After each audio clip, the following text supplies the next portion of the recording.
This conference will now be recorded.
Okay.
Morning. Buenos días. Morning.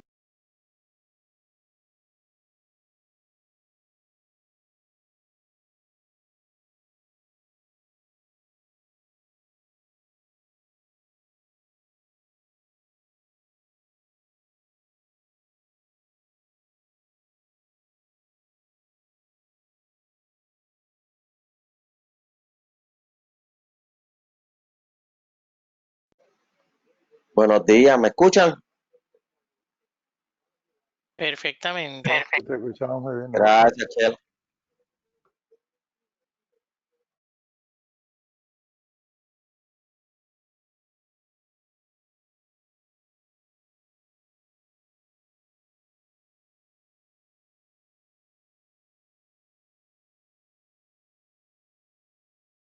Hola, muy buenos días. Wilson Santiago por aquí.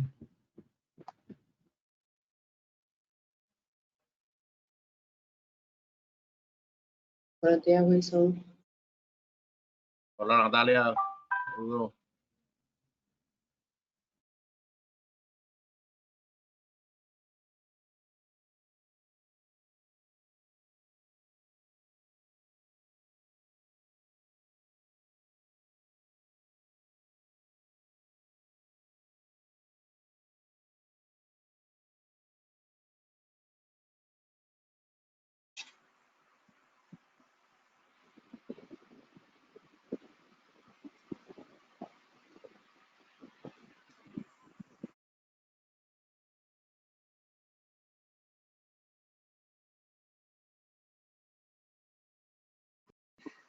Buen día a todos, son las 9 a.m.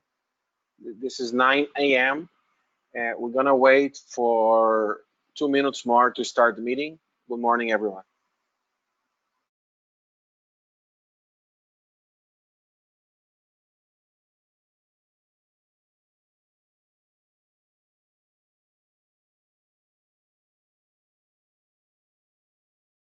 Good morning. Can you please confirm you can hear me?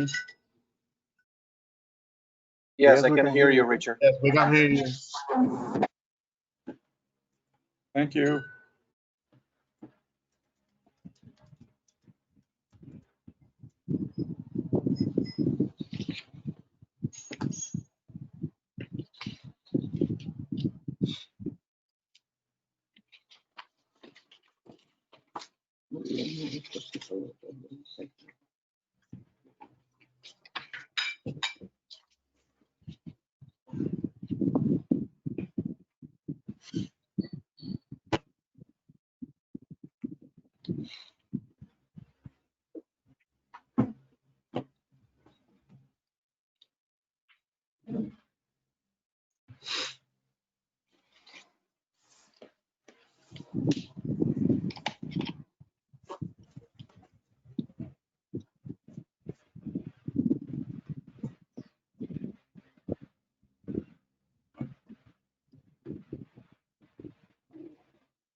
Good morning, everyone. 9:02 a.m., September 25th, which is Friday, 2020.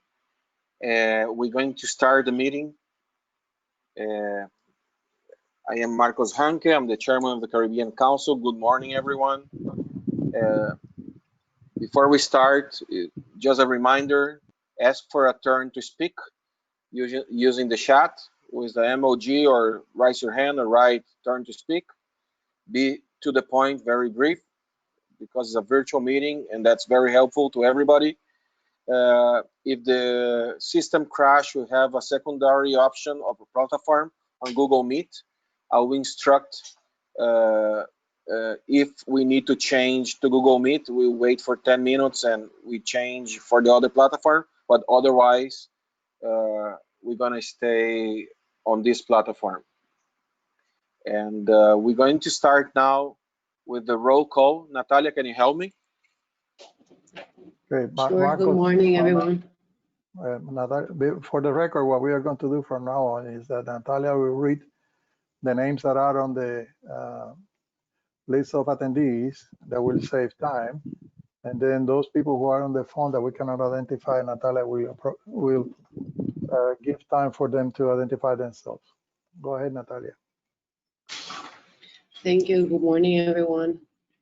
In my list, I have Graciela Garcia Moliner, Yajael Rivera, Miguel Rolón, Clay Porch, Jack McGovern, Roy Crabtree, Alida Ortiz, Bill Cordero, Carlos Farchete, Cristina Olan, Damaris Delgado, Edward Schuster, Jocelyn D'Ambrosio, John Walter, Julian Magras, Marcos Hanke, María Grisarri, María López, Michelle Duval, Miguel Borges, Nelson Crespo, Nicole Angeli, Ricardo López, Richard Appledorn, Robert Copeland, Sarah Stevenson, Veronica Seda, Wilson Santiago. And I think that's it. Thank you very much. And we're going to... I'm sorry. I am singing Adrian Rios. Thank you very much, Natalia. Tony Blanchard. Yes, I was going to say that Tony Blanchard is with Julia McGrath. They are together on the same computer, as I understand.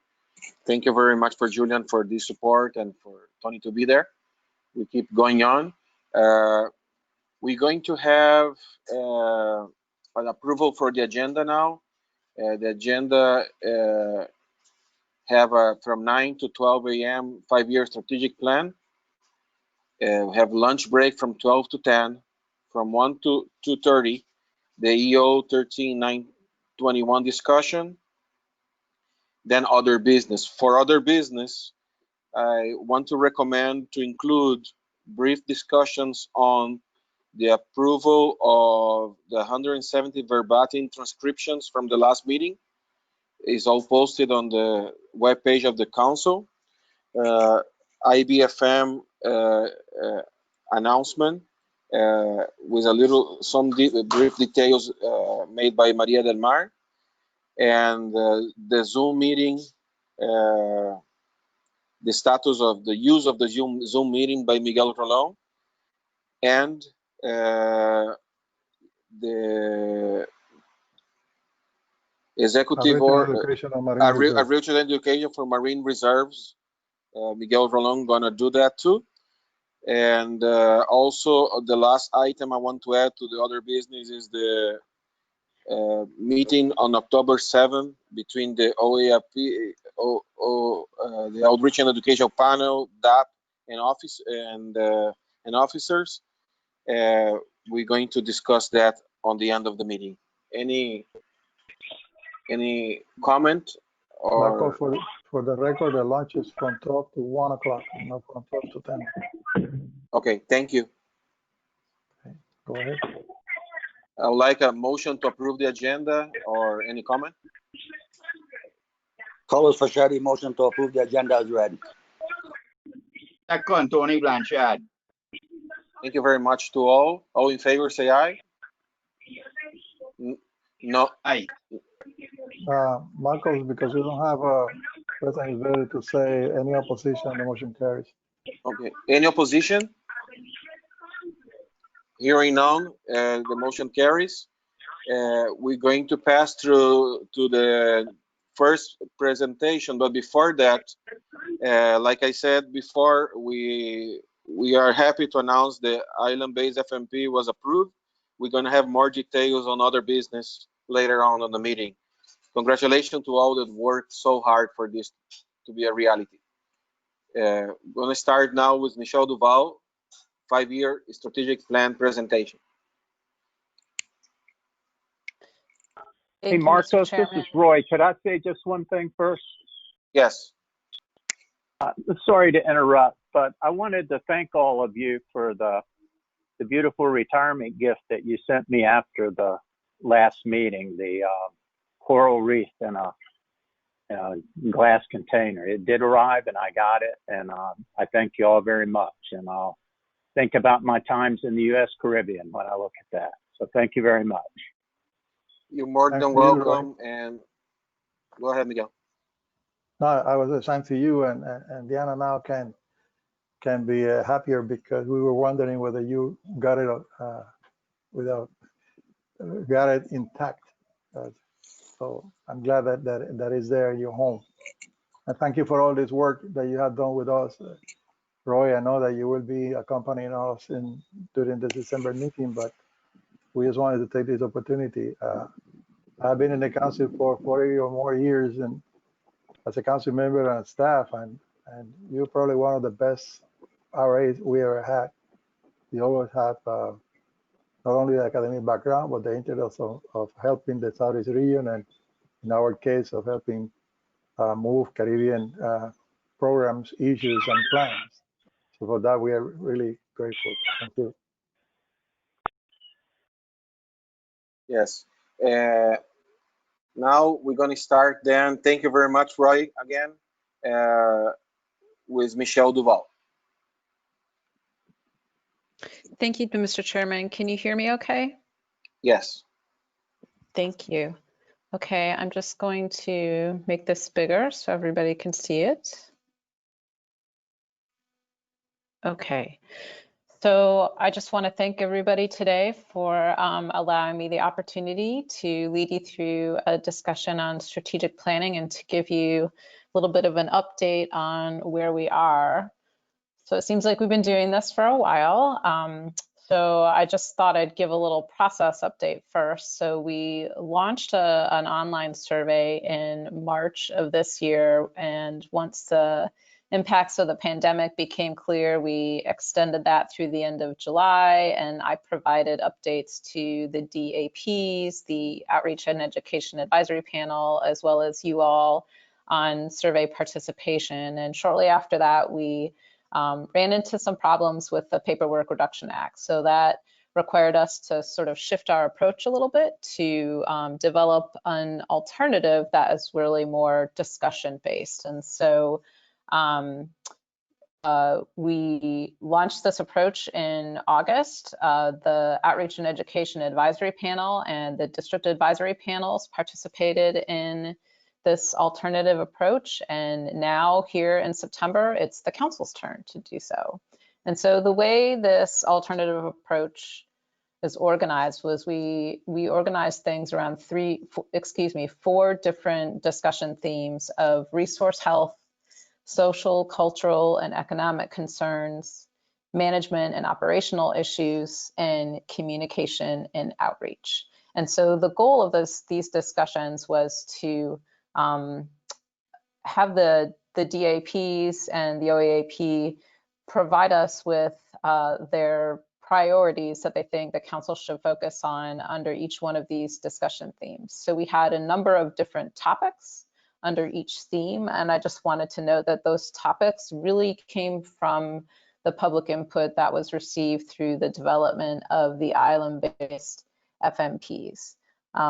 And as we went through this process with the district advisory panels, they provided some suggestions, modifications to the topics under the different themes to make them clearer. So I'll try to point those out as we go through this.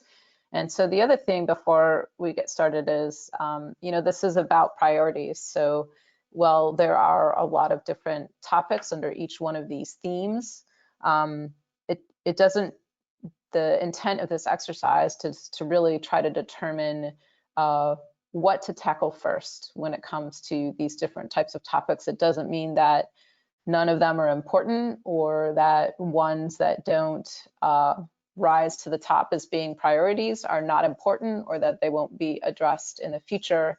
It's just that we have to start somewhere and the Council can't do everything all at once.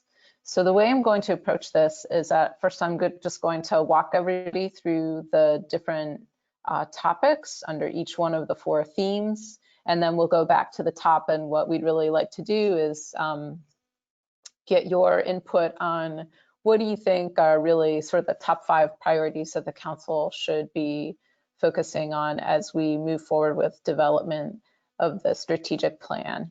So I'm going to start with the first topic, which is really resource health. And one of the things I want to note, there are a number of different discussion topics under here, and one of the things that the district advisory panels noted is that there really is kind of a lot of overlap with many of these topics. So for example, sedimentation and erosion is really a form of pollution, but pollution also includes things such as marine debris, plastics, nutrient pollution, and things like that. One of the other additions I'd like to point out on this list of topics is that the DAPs had a discussion about the fact that habitat loss and destruction, for example, is integrally linked to habitat creation and rehabilitation.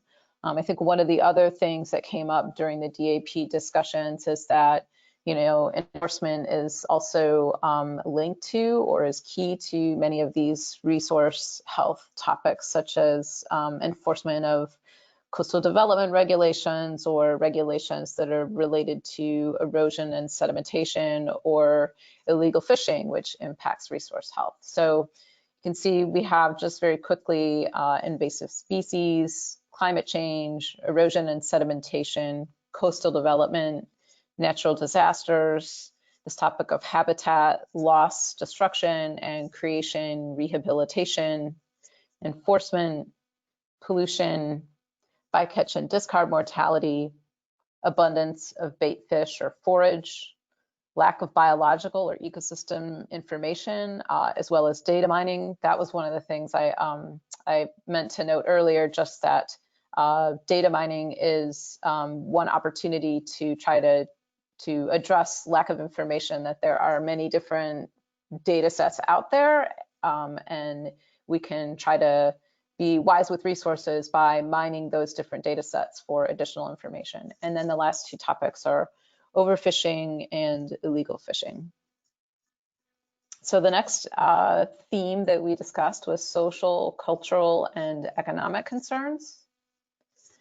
And so a pretty large list of topics here. The first one is closed seasons and stock assessments for the species that are impacted by those closed seasons. So for example, the snappers for which there's a closed season, and then also evaluation of the current area and season closures that the council has in place to make sure that they're actually effective or that they're meeting their intended goals. So this was a topic that was originally two different topics, and the DAPs decided that these things are really very closely linked, and so it was better to incorporate them all together as one. Increase in costs, so increasing costs of just engaging in fishing activities, so cost of gear, cost of fuel, cost of bait, things like that.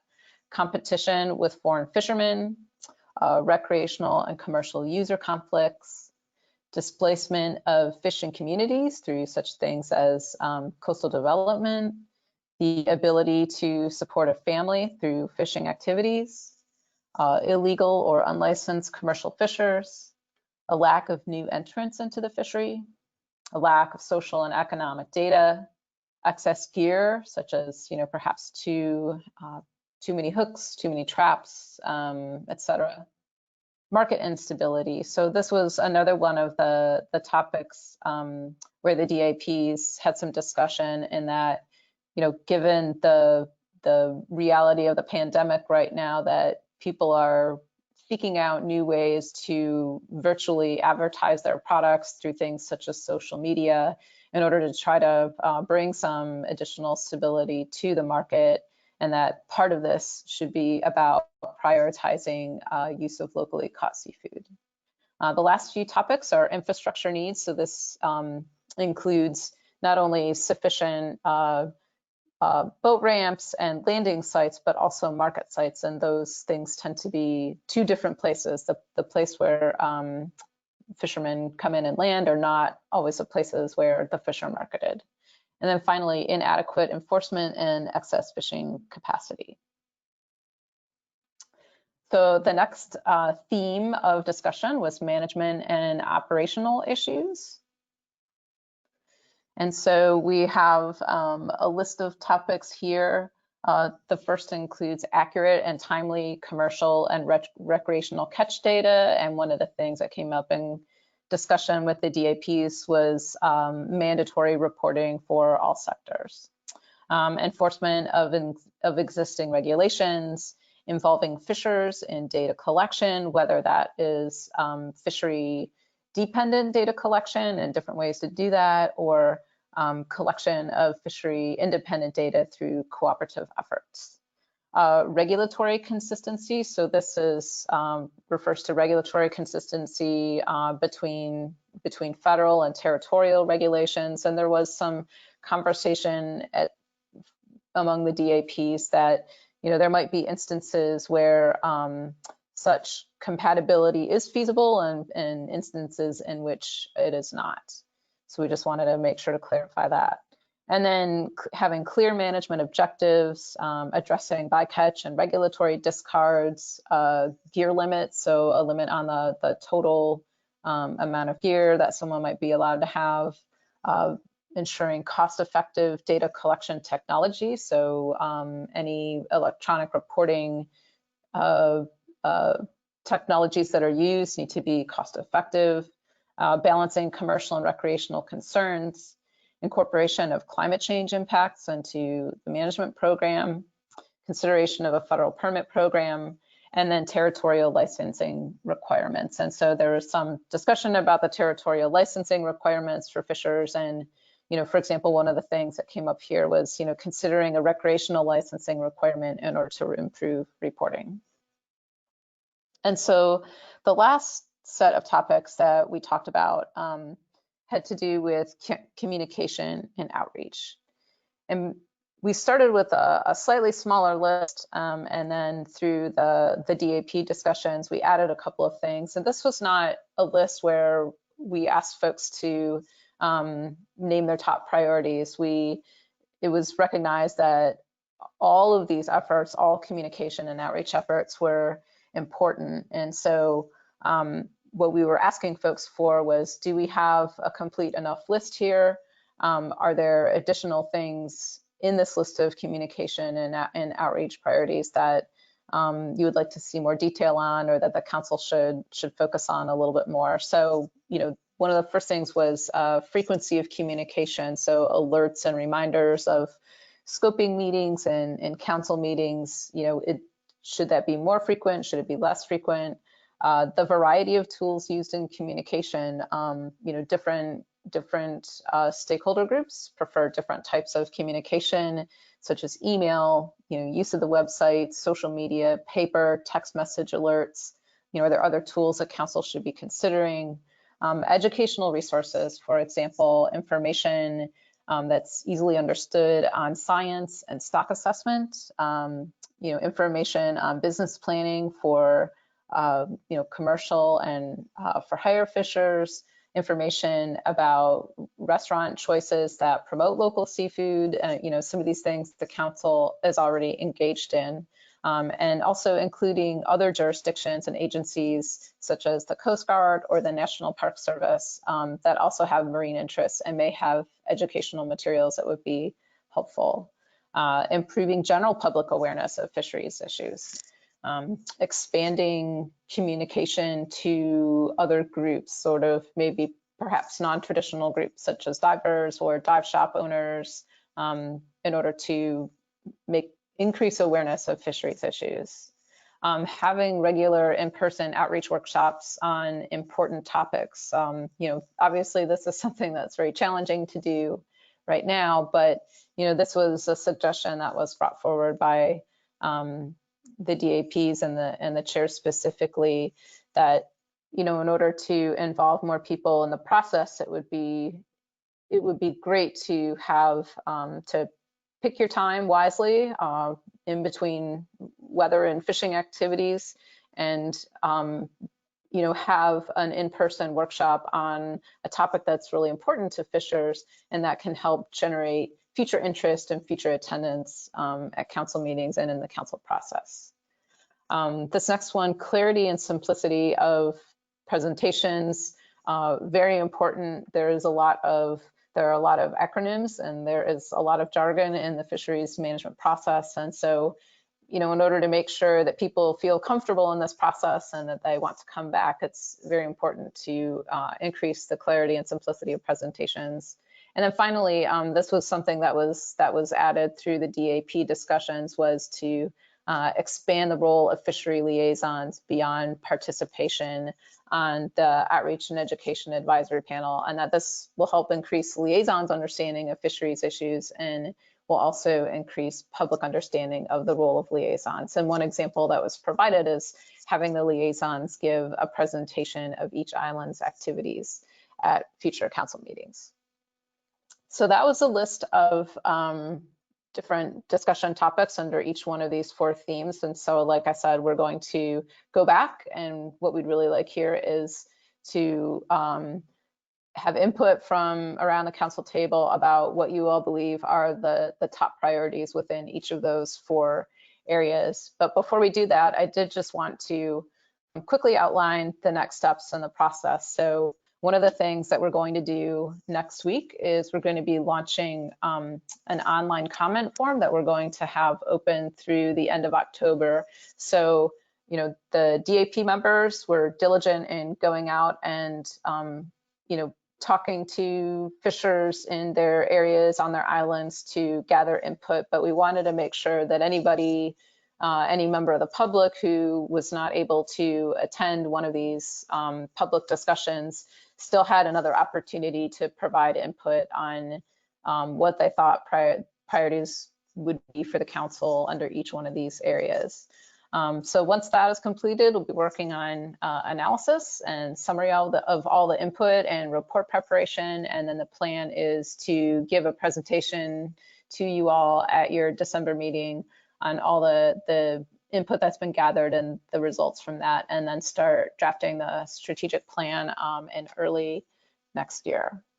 And so with that, we're going to, I'd be happy to take any questions, and then we can move back into council input and discussion on these 4 themes. So thank you very much, Mr. Chairman, and I turn things back over to you. Thank you very much, Michelle. Great presentation, very clear, very simple, easy to follow. Any general comments or questions about the presentation? Then we go around the table to have the input of each member of the council.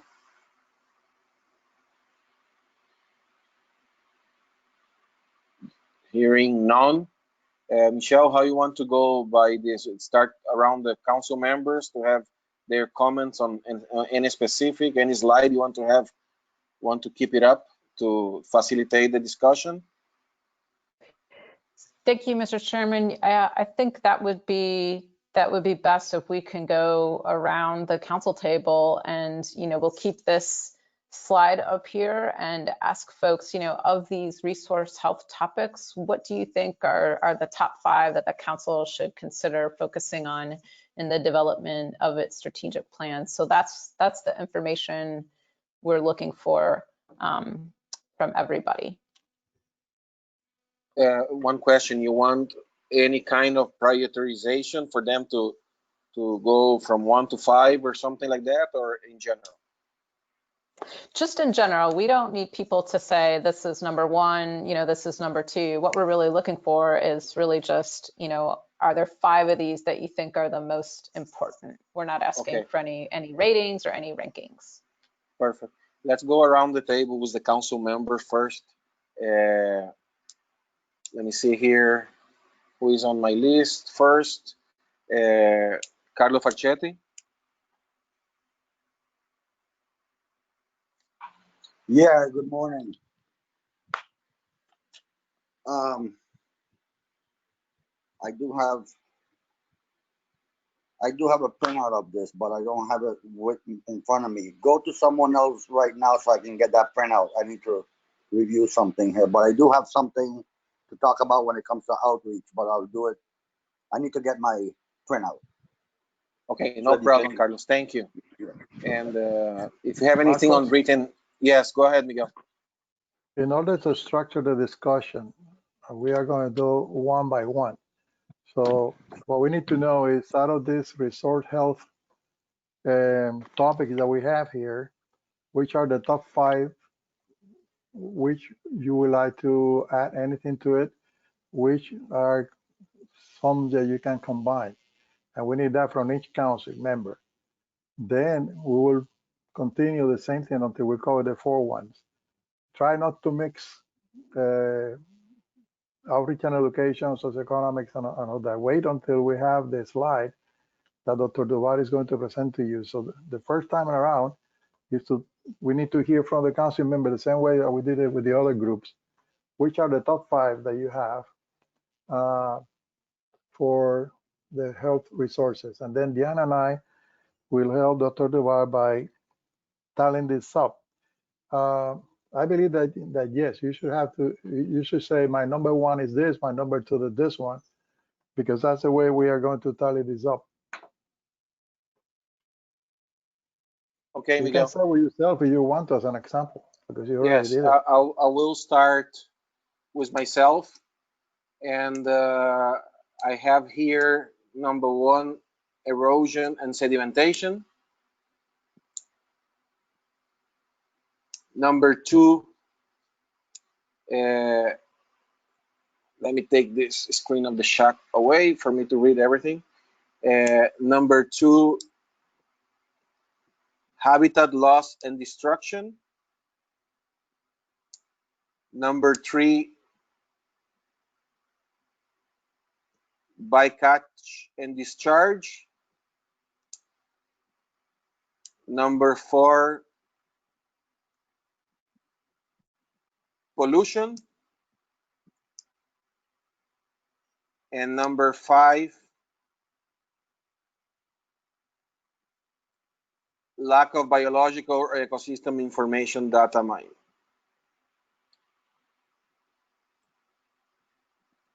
Comments you may have on this slide.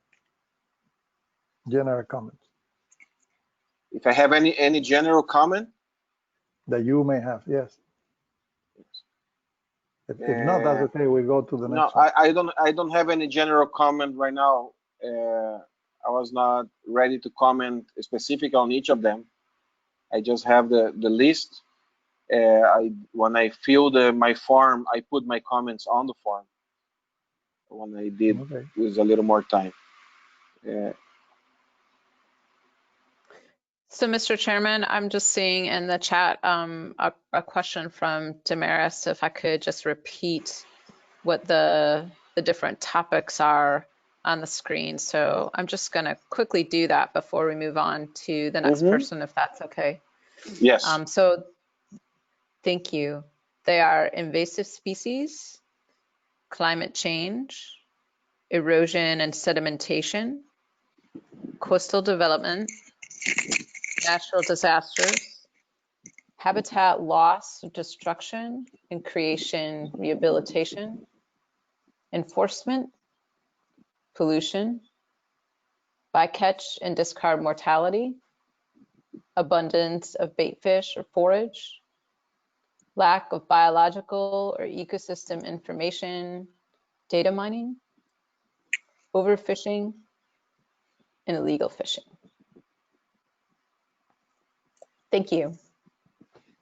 Thank you, Michelle. Let's go for another. Vanessa, are you ready to comment? I am. Yes, Mark. Carlos. Okay, go ahead, Vanessa, then Carlos. Okay, thank you. Vanessa Ramirez, council member. I have here overfishing, illegal fishing, habitat loss, coastal development, and enforcement. Can you repeat that slowly? Overfishing, illegal fishing, habitat loss, coastal development, and enforcement. Thank you, Vanessa. Okay. Carlos? Yeah, okay. Thank you, Mr. Chair. I have my number one is erosion and sedimentation, pollution, abundance of bait fish and forage fish, enforcement, illegal fishing. Thank you, Carlos. Tony, are you ready?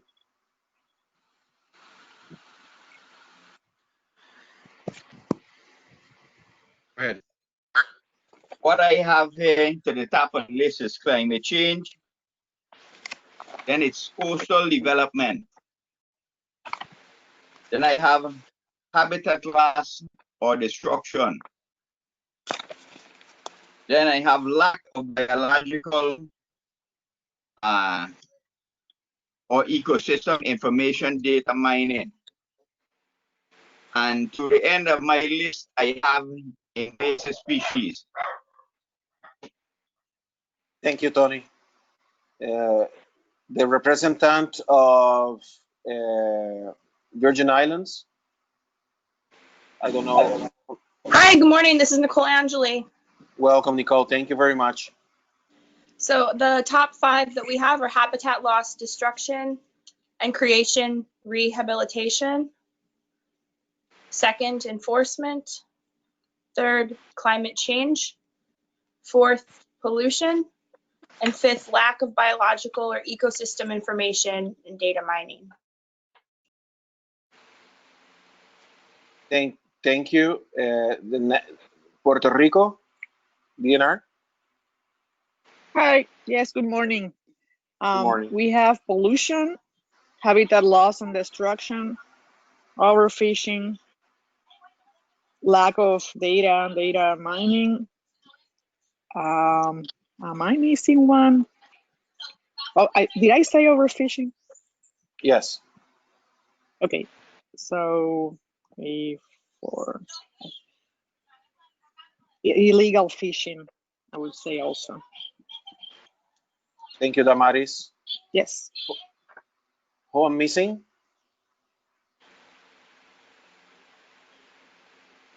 I think you're Let me get- missing Dr. Crabtree, maybe? Yes. Dr. Crabtree, go ahead.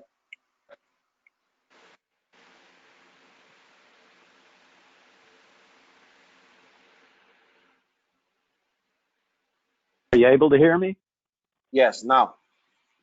Okay. On my list, I have lack of timely information. Number 1. Number 2, overfishing. Number 3, enforcement. Number 4, habitat loss.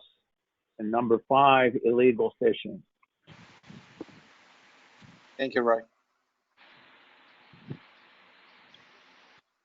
Michelle, we are done with the council members, correct? I think so, Mr. Chairman, but I do believe Mr. Blanchard may have just a comment before we move on. Go ahead, Tony. I just like to make a comment, and I'm not saying that everybody's list is wrong. I just think that I look at it in a different way. I think for the majority of us here, we put enforcement on the list, but really without the lack of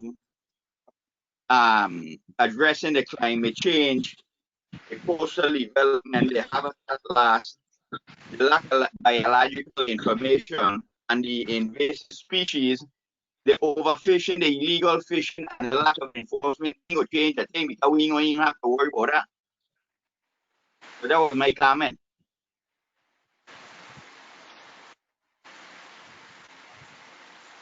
Thank you, Tony. I heard you a little broken, but I was able to hear you good enough. Roy, have a comment? Yeah. So there are some things on the list that I think are extremely important. Climate change. If you ask me what's the biggest issue we're facing as natural resource managers, I would say climate change. But the reason I didn't put it on one of my priorities is it's more of a global, worldwide problem, and it's not clear to me what the council would be able to do to address that. Likewise, some things like coastal development and those kinds of things. It's just, some of them, it's hard for me to see how they fall within our realm, so to speak. And so I didn't put some of those on my list. I tried to focus things that are more directly related to our authority, our ability to have some impact on them. Thank you for your comments. I was a little about on the same line of thought when I recommend my ones. Thank you for the comment. Anybody else want to make a comment or observation? Don't see anybody on the chat for now. Michelle, do you have what you need from this part? I think so, Mr. Chairman. It's really helpful to hear these comments and, about the council focusing its priorities on things that are more directly within its purview. And again, just wanted to make sure that everyone knew that these topics were taken directly from the public input that was contained in the island-based FMPs. Thank you very much. What is the next topic or slide to cover? I think I see Dr. Appledorn would like a turn to speak. Yes, we're going to pass now to Richard. Thank you. This is kind of following up on Tony's comment and Roy's response. I think every issue that's listed here has a place in the ecosystem conceptual model that we've been developing in the SSC, and I'm willing to bet that DAPs have something very similar as well. And a lot of these things are related. Climate change is certainly driving natural disasters, for example. coastal development drives erosion, sedimentation, pollution, etc. So by prioritizing one, you're sort of automatically bringing in some of these other things that they either feed into them or result from them. The other aspect was that just in hearing the diversity of responses, that it was very similar to what we experienced in the SSC when we were trying to prioritize the connections between our submodels. There was a lot of diversity among how people viewed things, which drove how they responded, and there was a lot of diversity, even if they were viewing things the same, as to what their priorities were. So this gives you, as this gets developed by analysis of this, you'll get, what are the important issues, but you'll also get kind of what's the diversity of issues that are, being highlighted without ruling out anything that wasn't mentioned, because as Troy mentioned, all of these things are important. It's just, where are you going to put your money? Thank you. Thank you for your observation comments. Michelle, we want to go through the DAP chairs now on the same topic, and we already heard about, go ahead, Miguel. Marcos, the DAP already did all that. Yes. This is for the council members only at this time, and comments that we may have from each one of them. But that, at the end of the presentation, Michelle will address that, and we will ask each one of the chairs to contribute. Okay. But they already perfect. did. They already did all this, and they have a report already made. Okay. What is the next step that you need from us, Michelle? Okay, next, Mr. Chairman, we'll go on to, let's see, social, economic, cultural, and economic concerns. And so we'd like to do a similar thing, is, ask folks if they could provide what they think the top 5 priorities should be under this particular discussion theme. And, again, if there are any additional comments that folks have with regard to, the list of topics here, and any additional thoughts they want to provide with regard to, why folks have selected certain topics as priorities versus not. So we'll just embark on the same process that we just did for this last, the last theme area. Thank you. Okay. I'll prefer if the council members start. I start as an example before. Let's follow the same order. Marcos, yes. Excuse me for the record. I believe that Damaris asked for Dr. Duval to read. So I will read it for everybody because some people apparently are on the phone. But I believe that probably Michelle Duval should read it for the record, so everybody that is on the phone can then hear what we need to have, what we have on the slide. Sure, so Michelle, I will. Can you read them?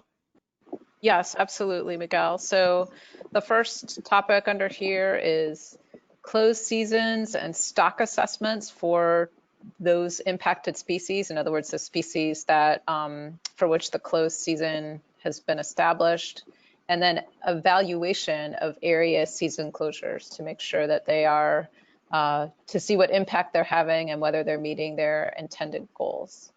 The next topic is increasing costs. So the increasing costs of fishing, bait, fuel, gear, ice, competition with foreign fishermen, recreational and commercial user conflicts, displacement of fishing communities, the ability to support a family through the income from fishing, illegal and unlicensed commercial fishers, lack of new entrants into the fishery, lack of social and economic data, excess gear, market instability. So, and again, this includes things like new ways to try to virtually advertise a product to create some stability, and prioritizing locally caught seafood, infrastructure needs such as landing sites and market sites, inadequate enforcement,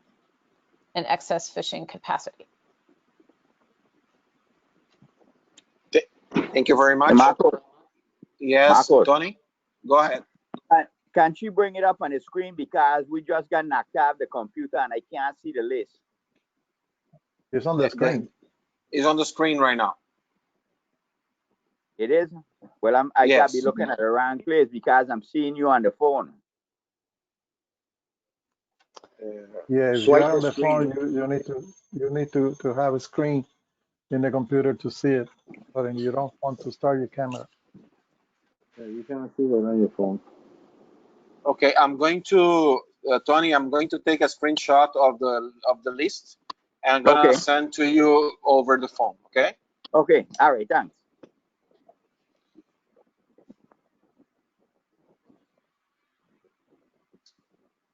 Mr. Chair, if I may, he might have to close the area where all the pictures are so that he can open up the slide. Déjalo, Graciela, acá que él está en el teléfono. Okay, let's start with Carlos Farchetti. I already sent the image to Tony Blanchard. Yeah, okay. Thank you, Mr. Chair. Actually, if Tony has an iPhone and he takes his finger and swipes the screen to the right, it'll bring up the screen. If you swipe it to the left, it'll bring up your video, your face.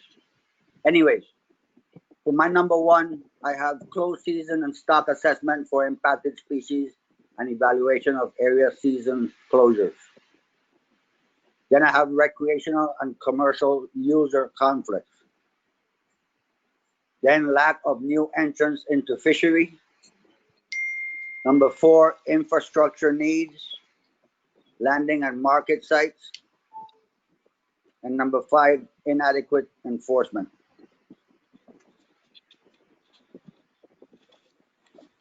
Thank you, Carlos. Mr. Chairman, Go ahead.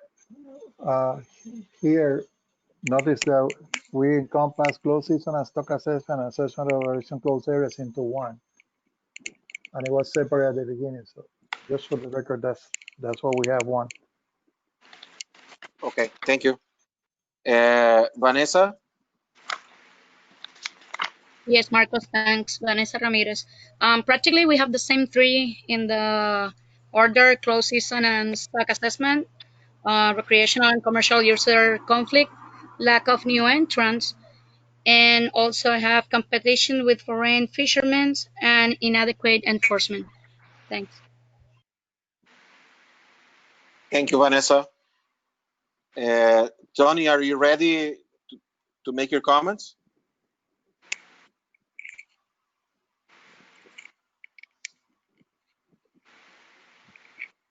I cannot hear Tony for now. Puerto Rico?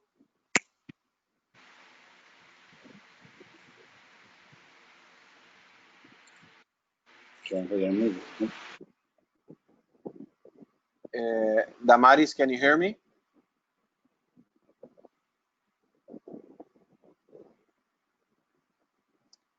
Let's go to St. Thomas, Virgin Islands, I'm sorry. Hi, yes, this is Nicole Angeli from the Virgin Islands. We would have recreational and commercial user conflicts, ability to support a family, lack of social and economic data, illegal unlicensed commercial fishers, and infrastructure needs. Thank you very much. Roy Crabtree? Okay, number 1, I'd say closed seasons, stock assessments for impacted species and evaluation of area season closures. Number 2, the illegal fishers. 3, lack of social economic data. 4, infrastructure needs. And 5, enforcement. Thank you. Let's try again, Tony Blanchard. Okay, what I have here is the ability to support the family, the increase in cost, the recreational and commercial user conflict, the seasonal closure, and give me a minute there. The illegal, legal license, commercial issues. Thank you, Tony. Puerto Rico, Damaris, are you there? Ricardo, can you hear me? Damaris, we cannot get in touch with her. She have another meeting to attend. She wrote me that you could represent her.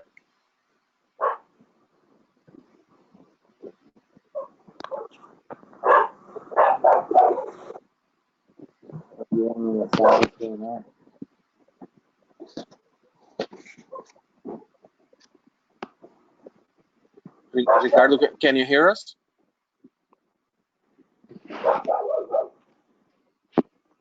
Yes, I can hear you clearly. Okay, thank you.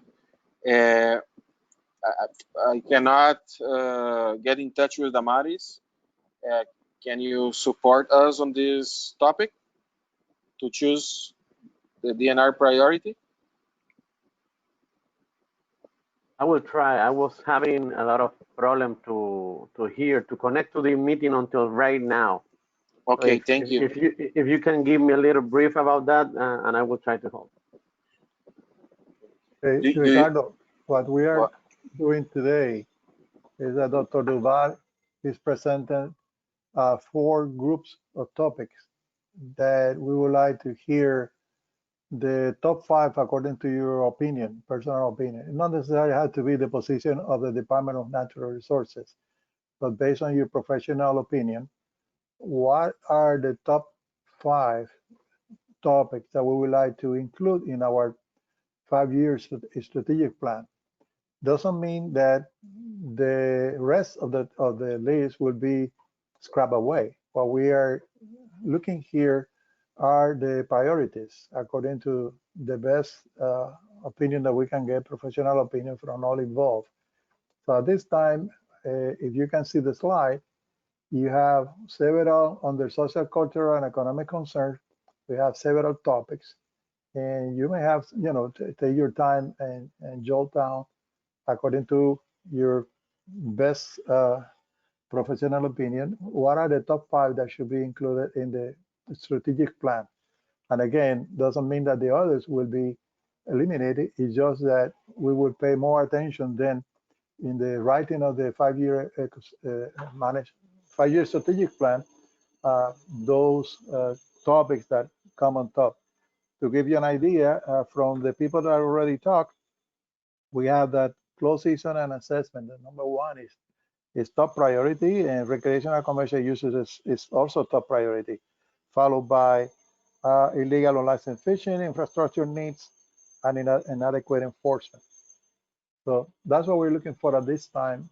Damaris called me last night and said that she have another meeting to attend, and because we don't have to vote on any of this, that you will be able then to represent her, and at this time, if you're ready, now or before we finish, you can give us your top 5. You can pass on this time, and then we'll go to the next one, and when you're ready, you can give us, we can go back again, and you can give us your top 5. It's up to you. I am ready. I agree with the top 5 that you already mentioned, except that I will put inadequate enforcement as number 1. Ricardo, yes, just tell me your top 5 without agreeing with anybody. Just top 5. Which are? Inadequate enforcement as number 1. Okay. Closed season and stock assessment for impacted species and evaluation of area and season closures as number 2. Go ahead, please. Illegal unlicensed commercial fishers as number 3.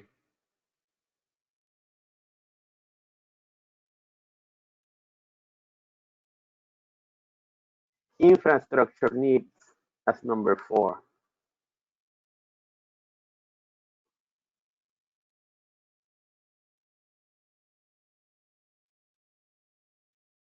recreational and commercial users conflicts as number 5. Thank you very much, Ricardo. Thanks to you. Thank you very much, Ricardo. Now, this is Marcos Hanke.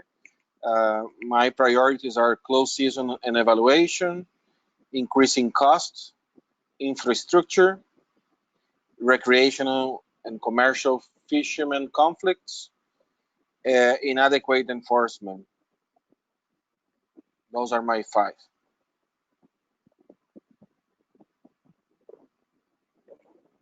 Thank you, Marcos. Were there any, are there any comments that folks wanted to offer on this particular theme of social, cultural, and economic concerns before we move on to the next section? Yes, I want to make a comment about what Miguel says in the 2 parts that I put together there in terms of the stock assessment and the evaluation of the closed areas. For me, I chose that and gave more weight because of the evaluation of the closed areas. Just a comment. Anybody else?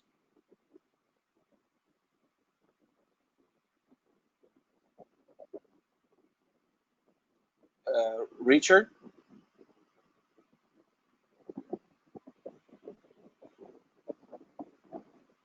Maybe on the chat is our old chat. That's an old chat. We should go to the next one. Okay. I don't hear anybody asking for the turn to speak. I think Miguel, are we ready to pass to another topic? Michelle is okay. Okay. So now we're moving on to the management and operational issues. So I'll just go ahead and run through these again for anybody who might just be on the phone so that you can hear them again. But the first one is accurate and timely commercial and recreational catch data. So mandatory reporting for all sectors. Enforcement of existing regulations. Fisher involvement in data collection.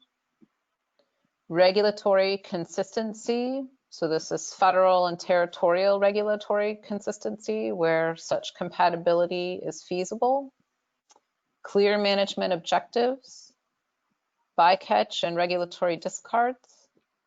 Gear limits. Cost-effective data collection technology. Balancing commercial and recreational concerns. Incorporation of climate change into management. Federal permit program. Territorial licensing requirements. For example, consider recreational licensing requirement to improve reporting. And that's it. Thank you very much. Carlos Farchete. Yes, thank you, Mr. Chair. Okay, I have number 1, accurate, timely, commercial, and recreational catch data. Next, I have regulatory consistency, federal and territorial, where such compatibility is feasible. Number 3, enforcement of existing regulations. Number 4, balancing commercial and recreational concerns. And number 5, territorial licensing requirements.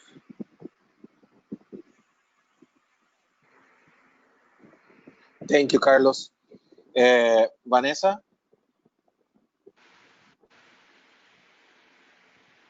Yes, thank you, Marcos. Vanessa Ramirez, accurate, timely, commercial, and recreational cash data, regulatory consistency, and federal and territorial licensing requirements, balancing commercial and recreational concerns. Thank you, Vanessa. Go ahead. So those are 4. Can you repeat it again? Okay, I have accurate, timely commercial and recreational catch data, regulatory consistency, territorial license requirements, balancing commercial and recreational concerns, federal permit program. Thank you, Vanessa. Thank you. Next one online is Tony Blanchard.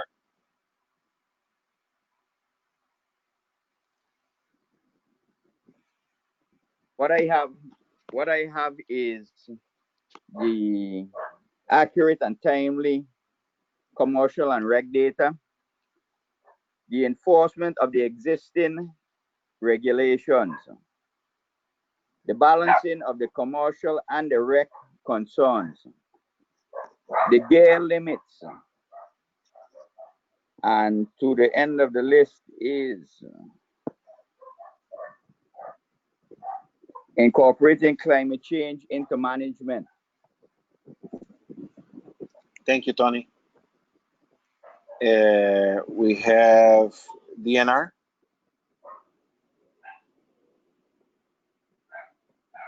Ricardo. Okay, if it's my turn. Number 1, enforcement of existing regulations. Number 2, balancing commercial and recreational concerns. That takes me to territorial licensing as number 3.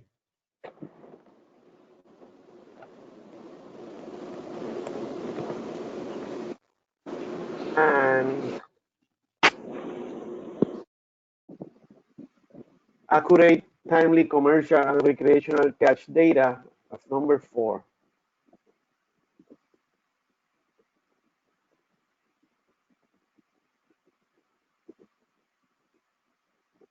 Number 5. It will be climate change, incorporation of climate change. Thank you. Nicole, Virgin Islands. Yes, thank you. This is Nicole. Fisher involvement in data collection, regulatory consistency, territorial licensing requirements, balancing commercial and recreational concerns, and accurate, timely commercial and recreational catch data. Thank you, Nicole. Roy Crabtree.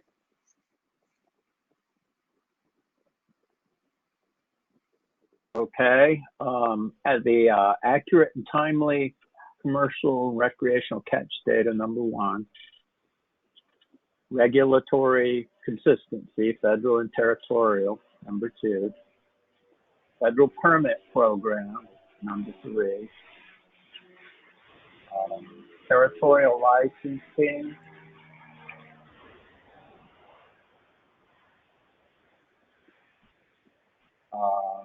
collection of bycatch data, and enforcement of existing regulations. Okay, thank you very much.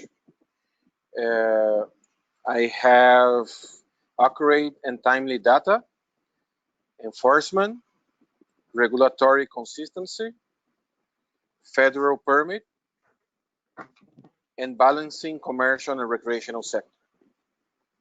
This is Marcos Hike. Thank you, Marcos. Michelle, we are ready to go to another topic unless anybody on the group want to make a comment before we move on.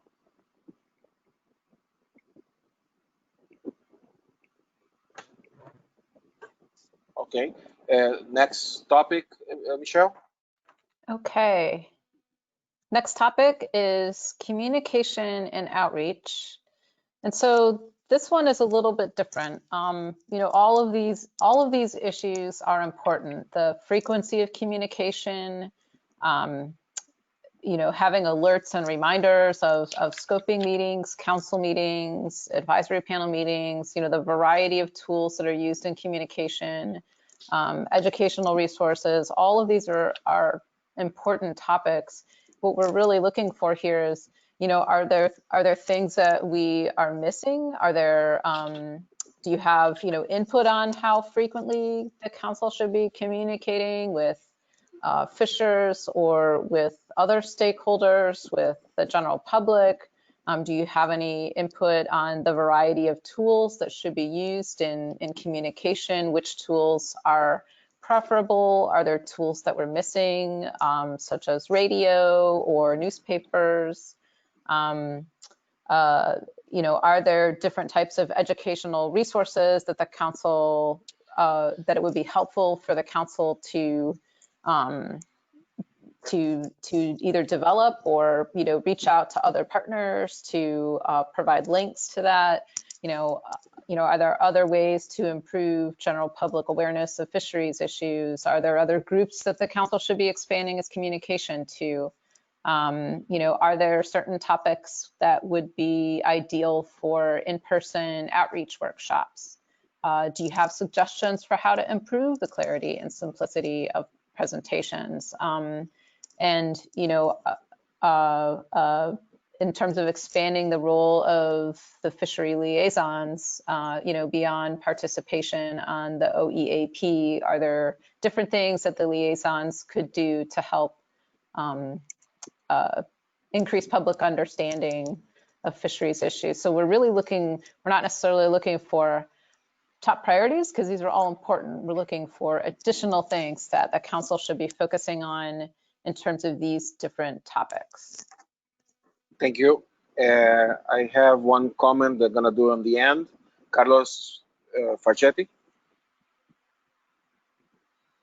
Yes, thank you, Mr. Chair. So I do have a comment when it comes to the section of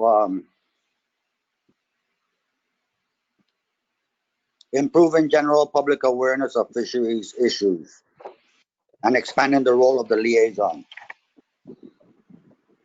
And I want to make it perfectly clear that I'm only speaking for the St. Croix commercial sector or just the St. Croix sector.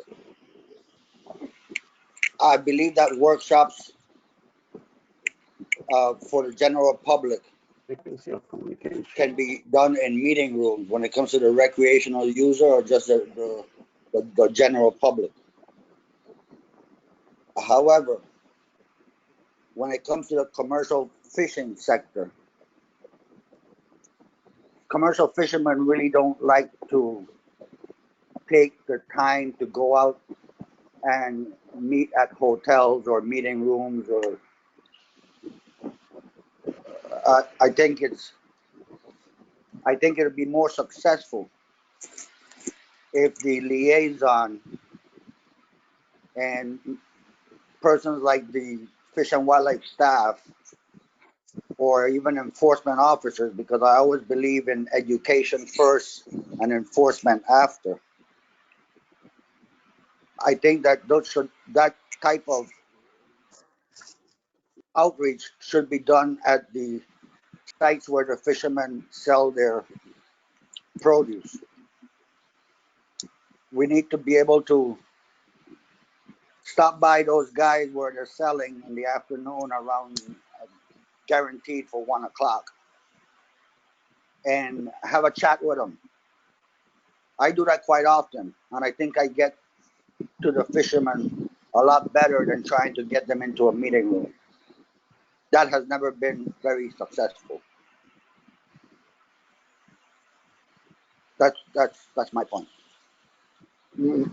Very valuable point. Thank you very much, Carlos. Do you have anything else, Carlos, before I move on?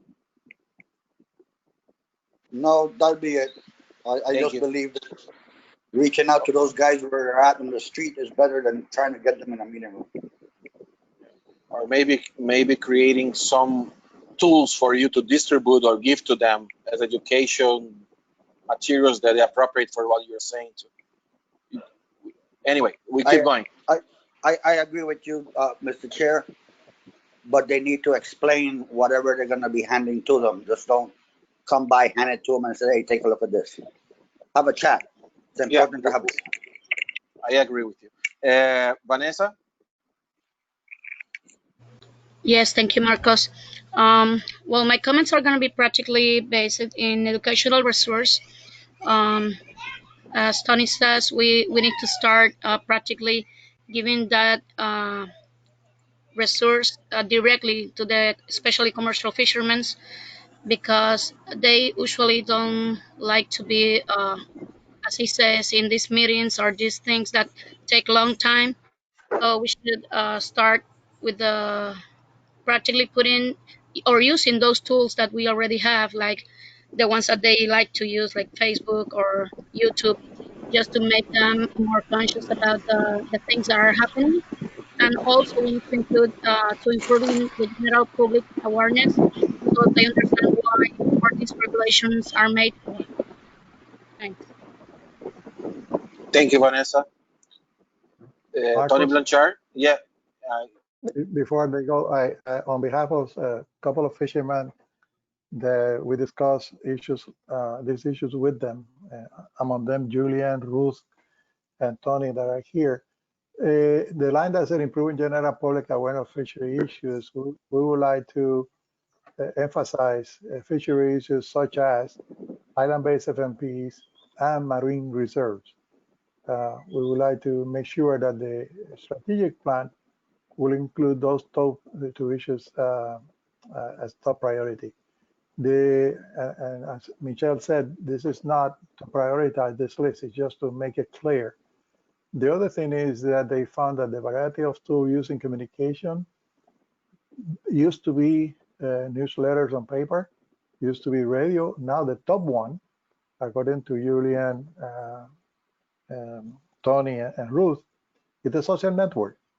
So we are improving our social network capacity, and this will be also included in the 5-year strategic plan. Thank you, Mr. Chairman. And I believe that you have Julian would like to speak. Julian McGrath's follow-up. Julian McGrath at a record. Good morning, everyone. Yeah, just to follow up a little bit on what Miguel just said. Yes, the social network seems to reach out a lot more to the local fishers and especially the young ones. And not only that, but people are following what's going on and the message is getting back out to a lot of the fishers. But I wanted to touch a little bit on the importance, number one, like Miguel said, of including the information on the seasonal closures and actually looking at the Gromanic Bank and the MCD to ensure that we can actually see what's going on in those areas. It's very, very important that that's included. Also, to touch on what Carlos said earlier with using the liaisons, I think that's a very good idea to use a liaison to go out to the different markets and speak to the fishers. But I think what is more important is that person should not go to the markets by themselves. It should have either the representative from the Outreach and Education Committee with them, or someone from the district advisory panels. Due to the fact that the fishers know that we are involved in all of these meetings, and we're the ones with most of the information, because the liaison representatives do not get on these other meetings to understand what's actually taking place. So them carrying the information to the fishers, they don't have it. So, but I think using them to go to the markets is a very good idea, but you need to have someone that actually has the information from the different meetings, the SSC, the District Advisory Panel, the Outreach and Education Committee, all of these different groups. Use someone to go with that individual to the markets. Thank you. Thank you, Julian. Tony Blanchard.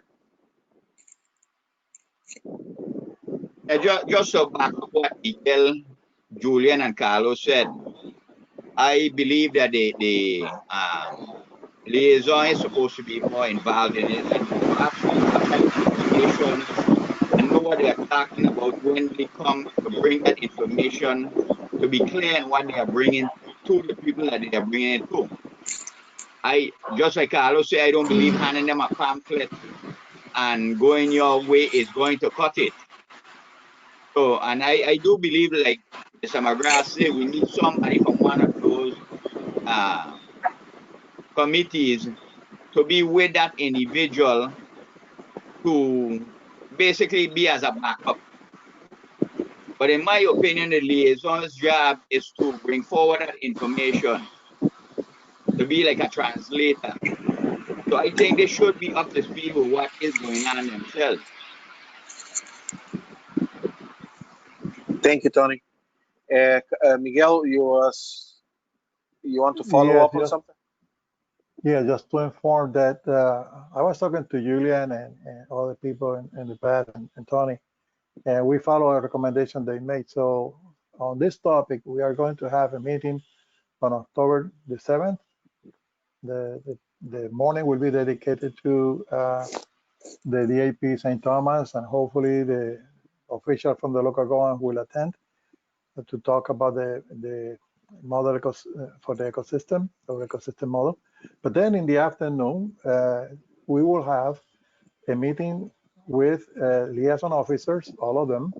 We have all the DAP members, chairs and the membership completely, and the OAP, just to follow exactly what Julian is addressing, and the other, which is to enhance the role of the liaison officer, to explain what the liaison officer is supposed to do, and also to offer them tips on how to improve their communication. I believe what Julian mentioned had been very important in the past. For example, in the case of Puerto Rico, the liaison officer is also the 4A, and so we have a combination of two responsibilities in one. But in the Virgin Islands, the two liaison officers, Nikita Charles and Nicole Grill, will be at the meeting on October the 7th. In addition, we will have a presentation by Dr. Ali Ortiz on communication strategies and so forth. And we will have Jasmine from Charitable Trust giving a presentation of outreach and education topics that they have in their organization. So I believe that this discussion is really on time, the one that we are going to have on October the 7th, following the recommendation of several people. Thank you, Miguel. Carlos Farchetti? Yeah, thank you, Mr. Chair. I just wanted to mention that I wholeheartedly agree with the comments from Julian and Tony Blanchard. It's important to have, whether it be a DAP member, an FAC member, a Fish and Wildlife staff, accompanying that liaison when they go to speak to the fishermen. Those people know the fishermen a lot more. These liaisons are new to this, and it's going to take a while for them to be brought up to speed. It's, training is not going to happen in just one day. It's going to take a little while and a little repetitive. But just wanted to make that comment that I do agree that somebody needs to accompany them. They will feel a lot more comfortable and get to know the fishermen a lot better. Thank you. Thank you, Carlos. We have DNR, Puerto Rico. Next online. I'm sorry, Ricardo. Tony Blanchard already spoke on a follow-up, but I don't know if you want to say anything else, Tony?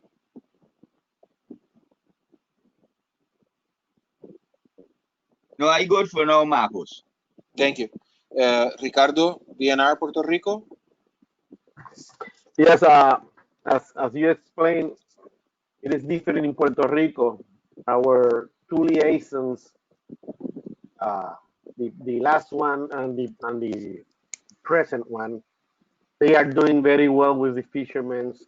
They can manage everything directly with the fishermen. They have a good standing with the fishermen. So I guess that the The difference in USVI should be taken care by, as they say, by the personnel from DPNR and Fish and Wildlife.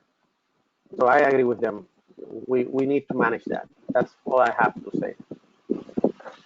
Thank you, Nicole.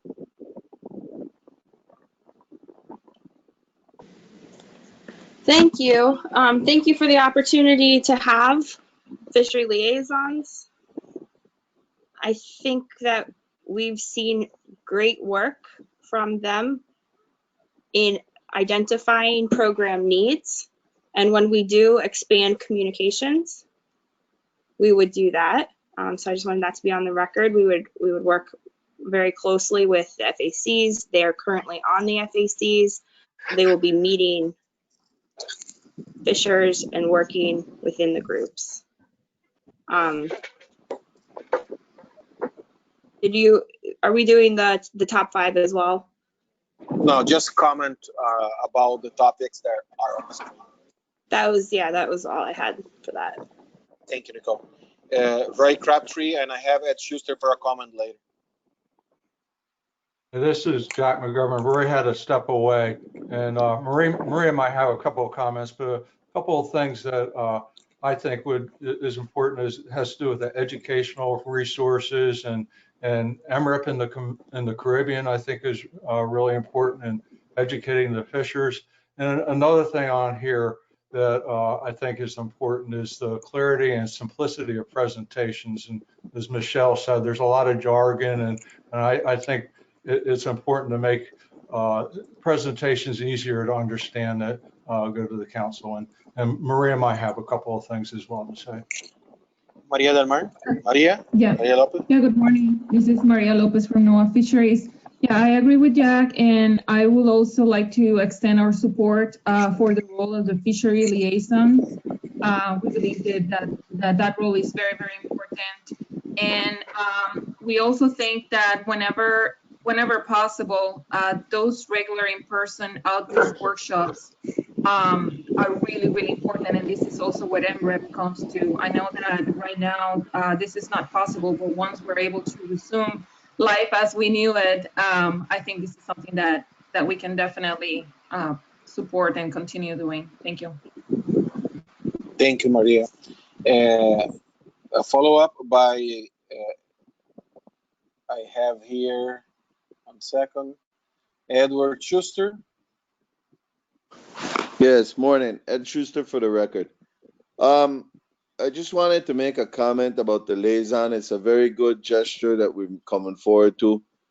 What I have experienced in the past in these meetings with fishers that attend the meeting, you know, they're afraid of the mic that's gonna eat them up or something, and you know they don't want to ask questions and feel like they get embarrassed by asking the question. So having, with what Julian said, having the liaison person go to these fishers on a one-on-one basis, doesn't have to be the chairman, but it would have to be somebody that is very knowledgeable of what's going on from the DAP section to attend or assist these, accompany the liaison person to go to the fishers and familiarize them with the fishermen to get the message across, because without their involvement, we're not there. We need to, join that bridge back that has been broken. That's my comment. Thank you very much, Ed. We have now my comment, and I have experience with our virtual life communicating with some group of fishermen using WhatsApp, and a lot of the fishing associations and fishing groups, they have their own group of WhatsApp, and that's used like a newspaper, and you can program the WhatsApp not to be interactive, just to post information, and people have very quick access. My point is the fishermen in Puerto Rico, at least, they use WhatsApp app a lot, and any way we can include that the WhatsApp communication, I think it's something that we can add. That's the only comment I have. The next, we are ready to go for the next topic, Michelle. Thank you, Mr. Chairman. So the next part is really, I'm going to just review the feedback that we received from the DAPs on, each of these 4 theme areas. And so I'm going to go through that and then turn to each of the DAP chairs for any additional input or comments that they want to make about the discussion that they all had. I will just remind folks that, again, one of our next steps next week is to launch an online comment form. We will also have paper versions of this form if anybody sitting around the table knows of other stakeholders who would like to provide their thoughts on, the topics under these 4 themes and hasn't had the chance to do so. So we've gone through council input and discussion. I do just ask if folks have any additional comments, if they can get them into me by the end of October, that would be great. So that will give me a month to incorporate that into the report that I'll present to you in December. And so now I just want to run through the DAP and the OEAP input. And so we're going to start with St. Thomas, St. John. And so what you see up here on the screen under resource health, these were just the topics that rose to the top as kind of the top 5. The St. Thomas, St. John DAP was the first DAP to go through this approach. So I really want to thank Julian for his leadership and for all of the members of the St. Thomas, St. John DAP, because they made a lot of great contributions to the list of topics to make them clear for the other DAPs when they went through this. And so, this is where there was a lot of conversation about the overlap and some of these topics with regard to resource health and the relationship to enforcement and how, pollution encompasses a lot of different things. There were several folks on the DAP who commented that they would like to see, climate change addressed in some capacity, that also is a component under management and operational issues.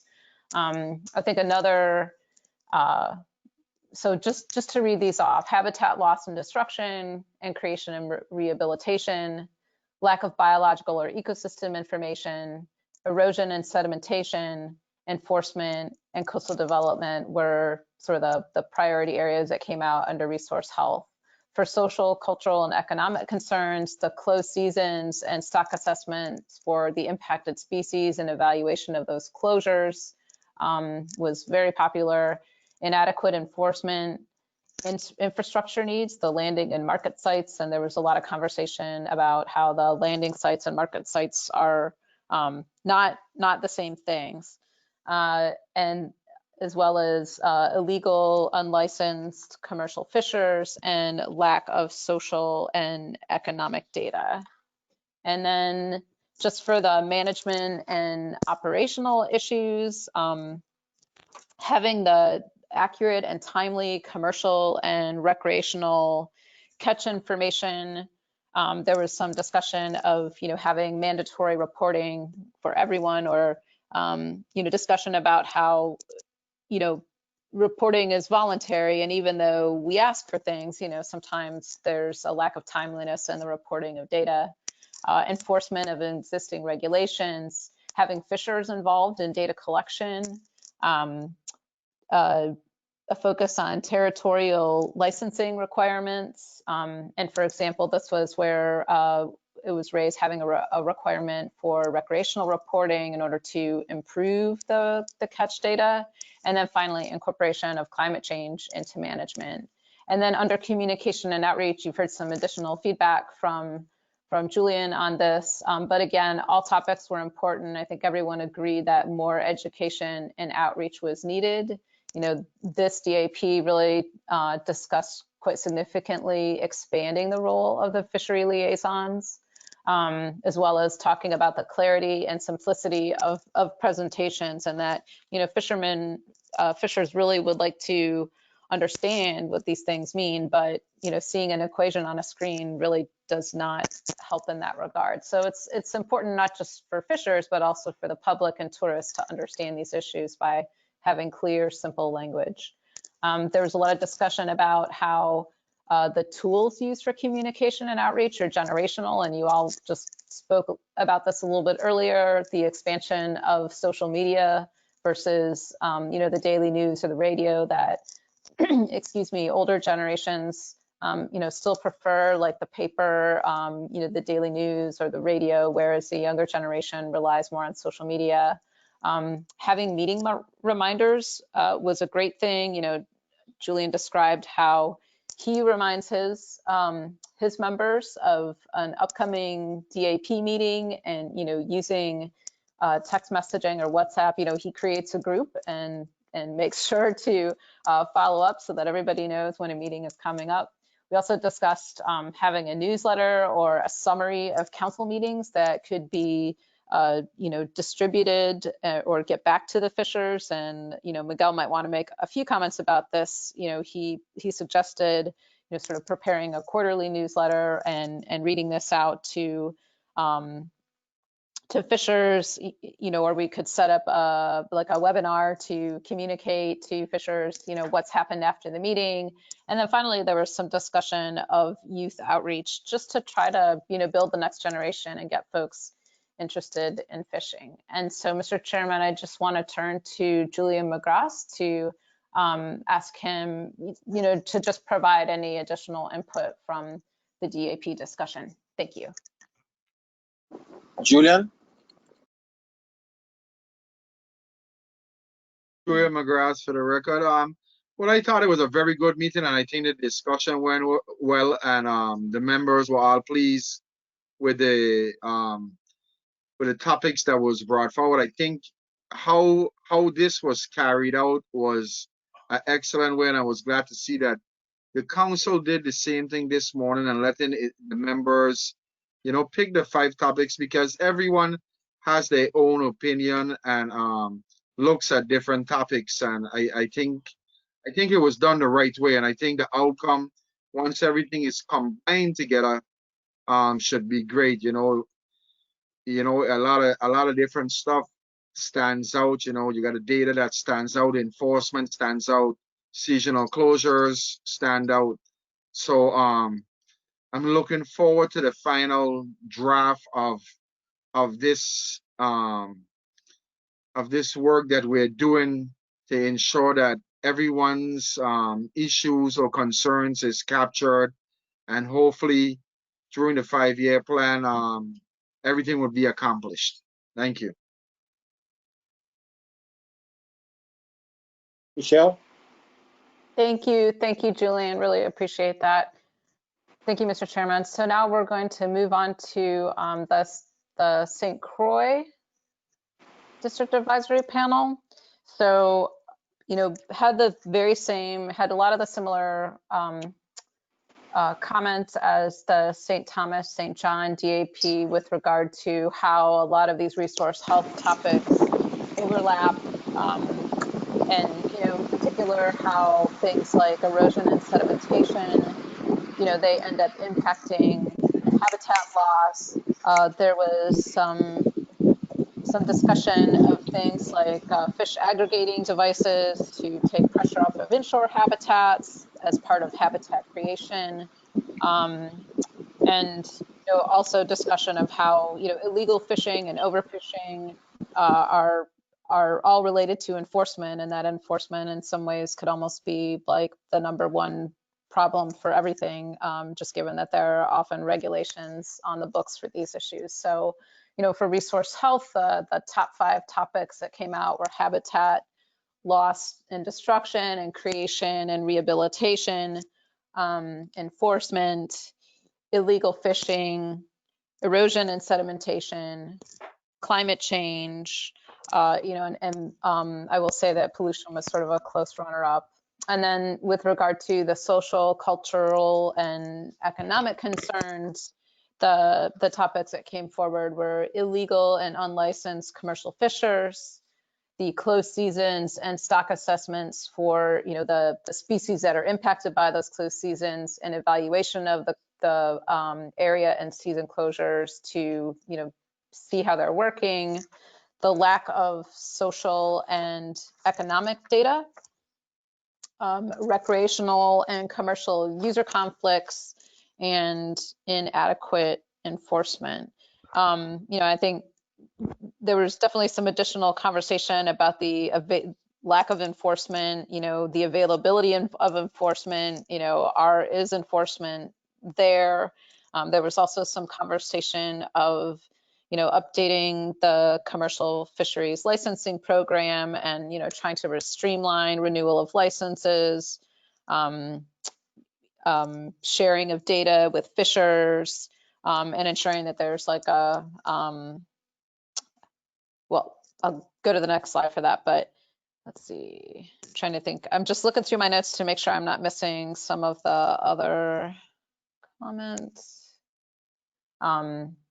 So now onto management and operational issues, the accurate and timely commercial and recreational catch data, enforcement of existing regulations, fishermen involvement in data collection, territorial licensing requirements, and streamlining those requirements, updating that program, and balancing commercial and recreational concerns were sort of the top 5 issues that came forward. And as I noted before, I think one of the things about fisher involvement in data collection is not only involving the fishers, but also sharing that information so that fishers and scientists can understand one another.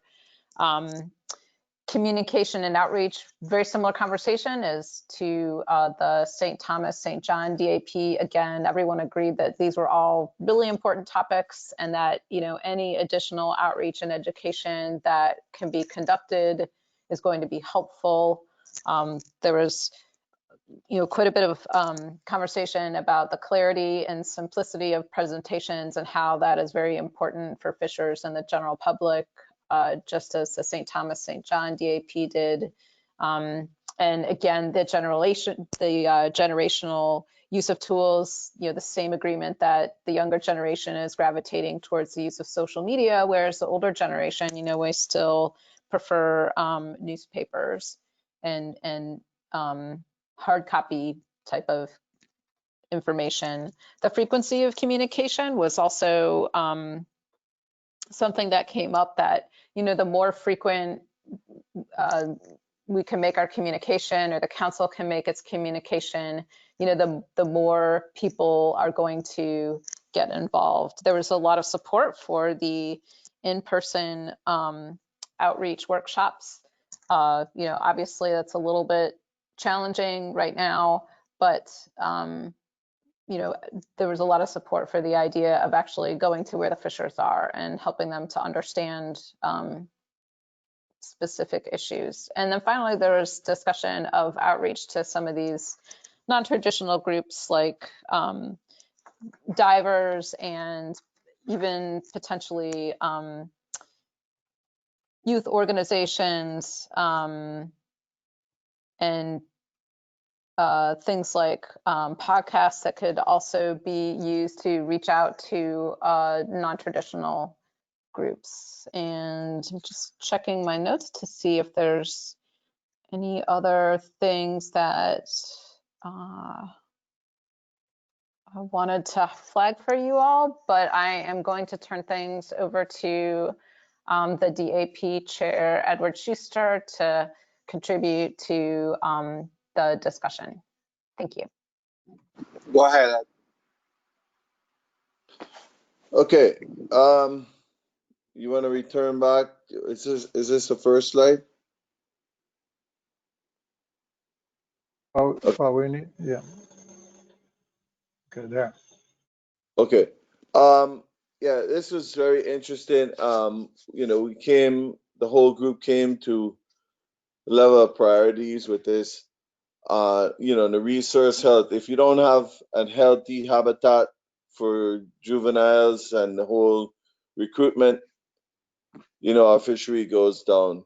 Enforcement, illegal fishing, legal fishers don't abide by regulations.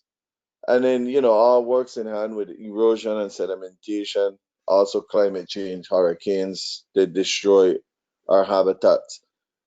On the social and cultural and economic concerns, illegal and licensed fishermen, illegal and unlicensed commercial fishers, those are the ones that, just there for reaping everything that they can get for their own benefit. They're not concerned about the resources and, to,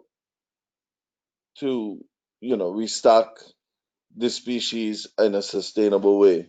Closed seasons, stock assessments for impacted species, that was one of the concerns, major concerns too of the group. If you don't have and you don't obey the closed seasons or even going to evaluate them, and to really see what's there, what's not working, maybe it needs to be expanded, shortened, whatever, or even moved to a different location. Maybe that location has been abandoned by the species for whatever reason. So you need to go back and reassess them, whatever, every 5 years, 3 years, whatever. And the lack of social and economic data. If it's not there, you don't know where we're going in the fisheries. Recreational, commercial user conflicts, that has always been a problem.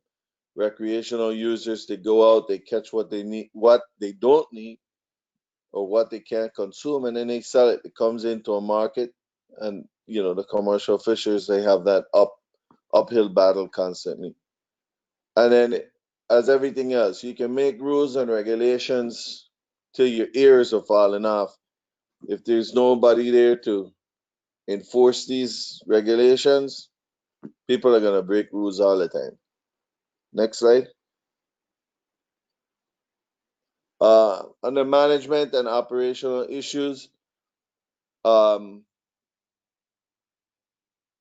to the fact that we have ACLs, it's always good to know exactly where we are in terms of the harvesting level. Accurate and timely commercial, recreational catch data, that's needed.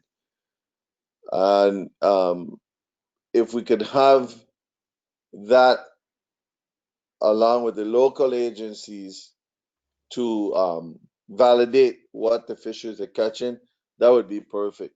Because the fishers don't have it out to sea, but if they have that e-reporting phone, maybe some of them might use it. That might help to have adequate data. But if you could have the local agencies to validate the forms that are being filled out by the fishers on that same day that they may have port sampled, you would actually have more of an accurate data.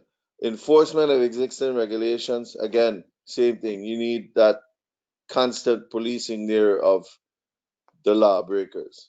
Fishers' involvement in the data collection, that's needed major. That bridge has been broken or semi-broken in some instances, but you need to have that gap rebuilt. Territorial licensing requirements, that's a need. There's a moratorium right now, but we're trying to bring that back within our local advisory panel. Balancing commercial and recreational concerns. The balance is needed so everybody has a fair share. And that's in a nutshell. Communication and outreach. All topics important, more education and outreach needed. That's for sure, because the attendees will know, but the non-attendees won't know some of the new regulations or the new ideas coming forward too, especially now we're going to island-based fishery management. We need this outreach so they can be aware of the change and the reason for the change. And once this is brought forward to it, I think you'll have more fishers into compliance than out of compliance. The clarity and simplicity of the presentation I mentioned before. Some of the fishers feel like the mic's gonna eat them up, or they're gonna be laughed at in front of the large crowd that is there, and they don't want to participate so much into it not to be a laughing stock. So when you come out of these meetings, you see the small group huddles around the people that are more common to attend these meetings. It could be Carlos, it could be Julian, it could be Tony, myself, anybody. And then they would just huddle in a group, and then they would now go on a one-on-one to try and understand it, or simplify what has just been told in a nutshell there. And generalization of tools in the social media. We live in a modern world. Some fishers still pick up the newspaper, but most of us go by text or email and so forth. And just to have the frequent communication, a liaison person would have that come into play. An in-person workshop, again, the liaison with thing, and outreach to non-traditional groups. Again, the liaison along with DAP members. A DAP member or the chair of the DAP member. Somebody that's really comfortable with assisting the liaison person, or who attends these meetings regular, would be a perfect matchup with the liaison person. And that's the end of those bullets there.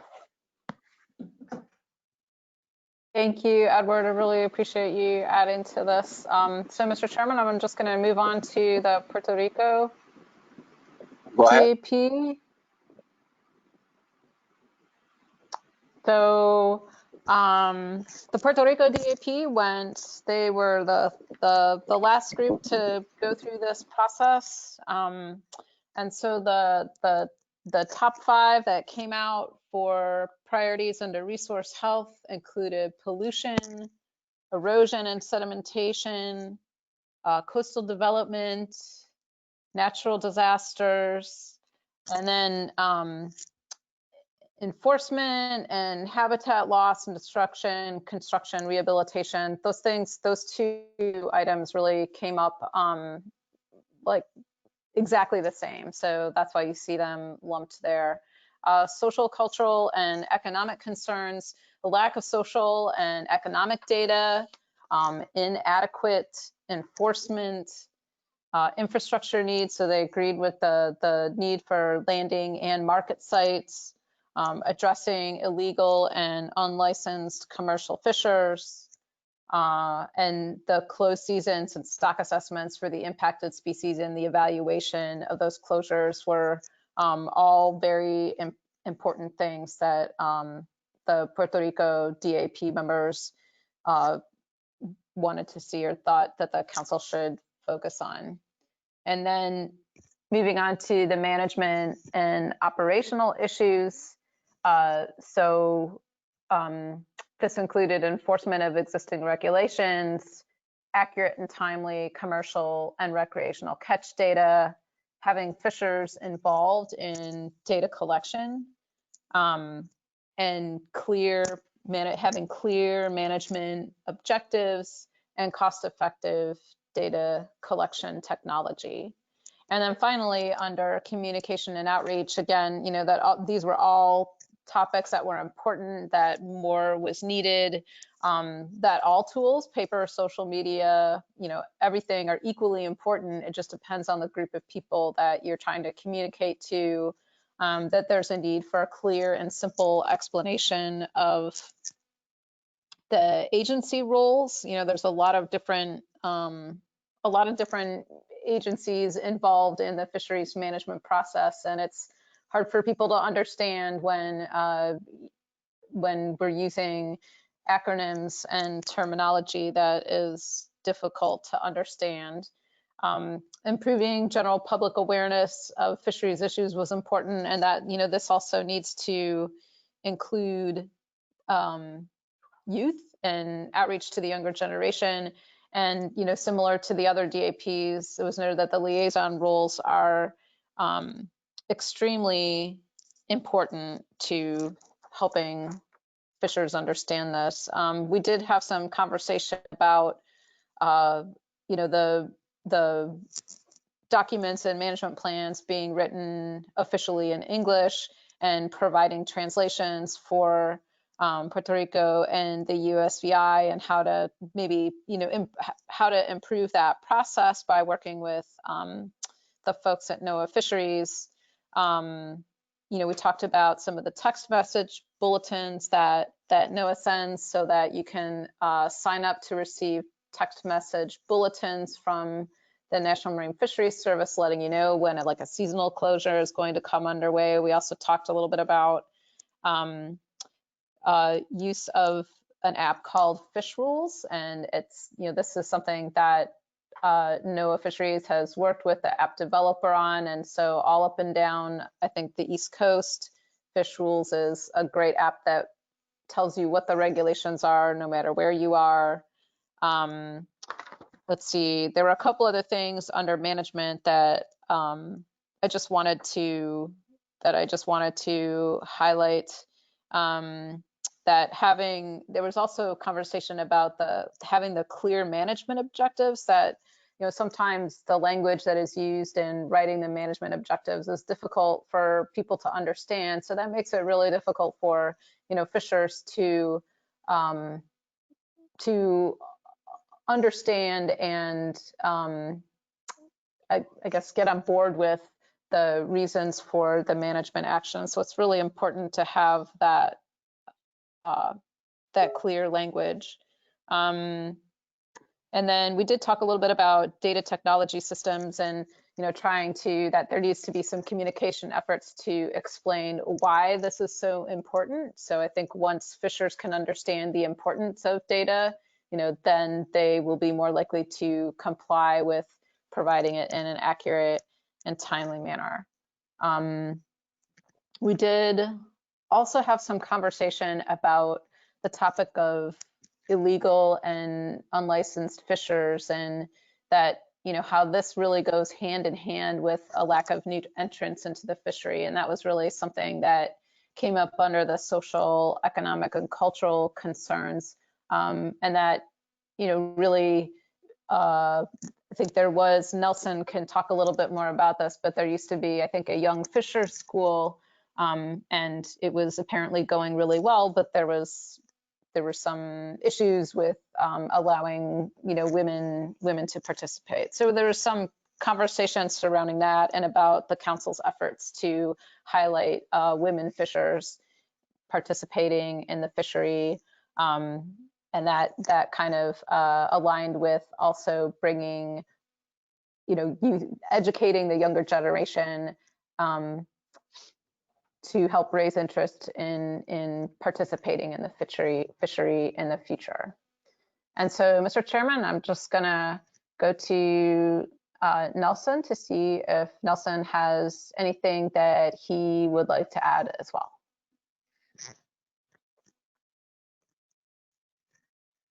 Nelson.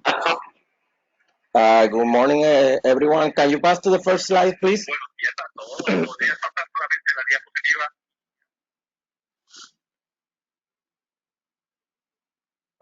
Regarding the resource health, in the case of Puerto Rico, the pollution, erosion, and sedimentation, and the coastal development, in our opinion, was one of the most dangerous movement that we have to against the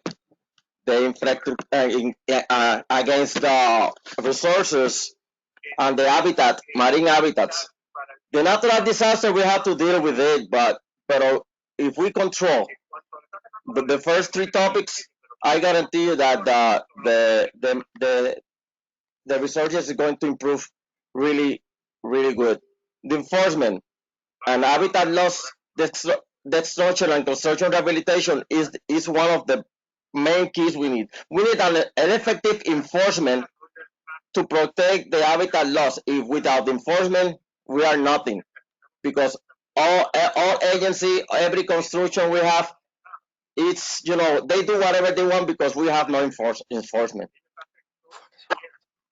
With the social, cultural, economic concerns, the lack of social and economic data is one of our biggest problems, because we have a big problem with illegal fishermen, and they don't report the catches, and that affects the socioeconomy of the commercial fishermen.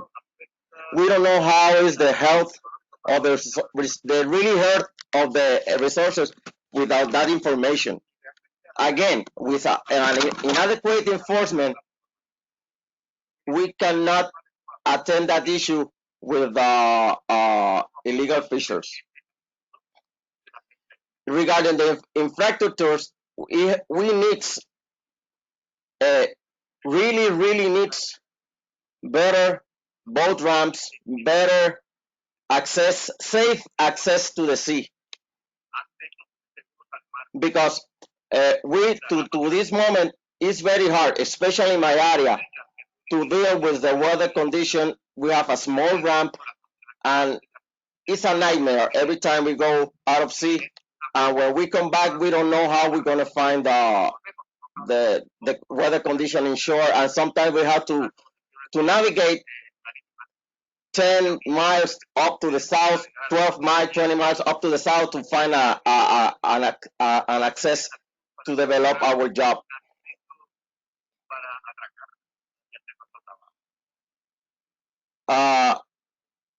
It's necessary to attend the close season and stock assessment. We don't know the health of this, because every time we implement a management plan to one resource for one fishery, that's it, that's the end. It's very rare that we know how the resources it's improving, or it's stay the same, or it's getting worse, and we need more assessment for every resources and fisheries. Can you pass the next slide?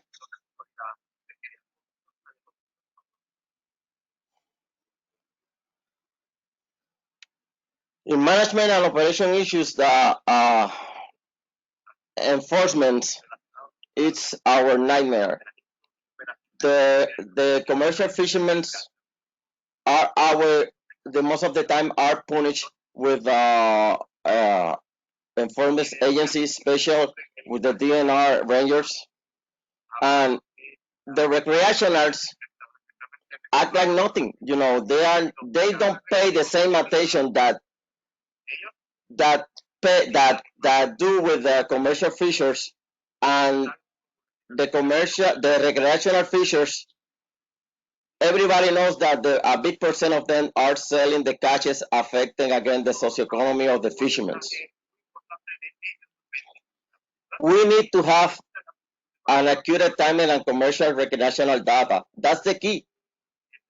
One of the key to know the health of the resources for a better management.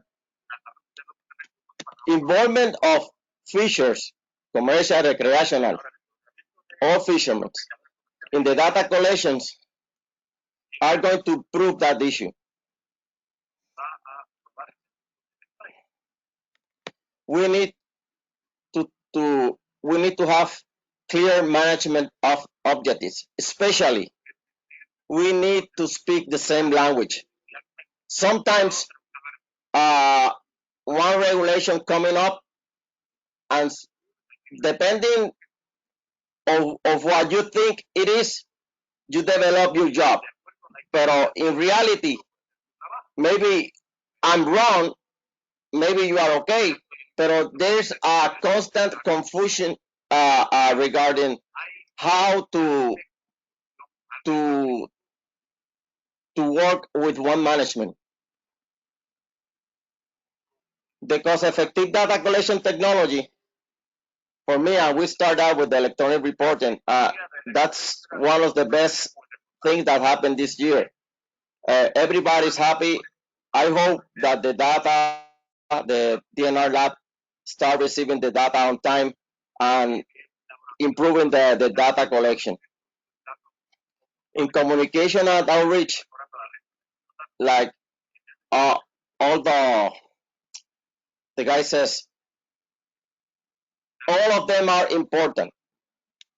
I understand that the education, especially to the fishermen, is the key to attain the benefits of the fisheries and the resources. We need to use the most effective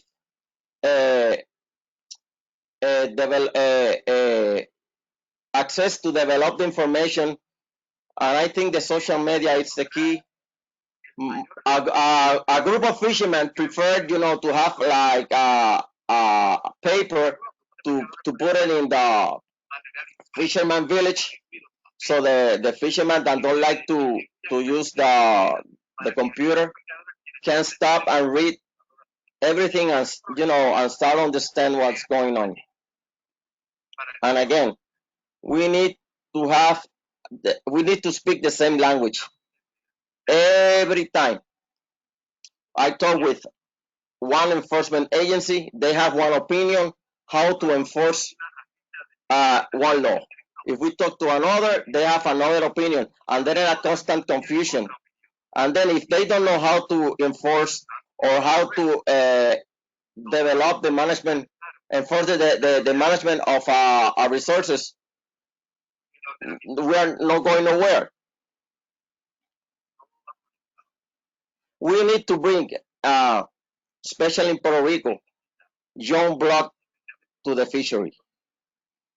The promedio age from the fishermen are more than 40 years.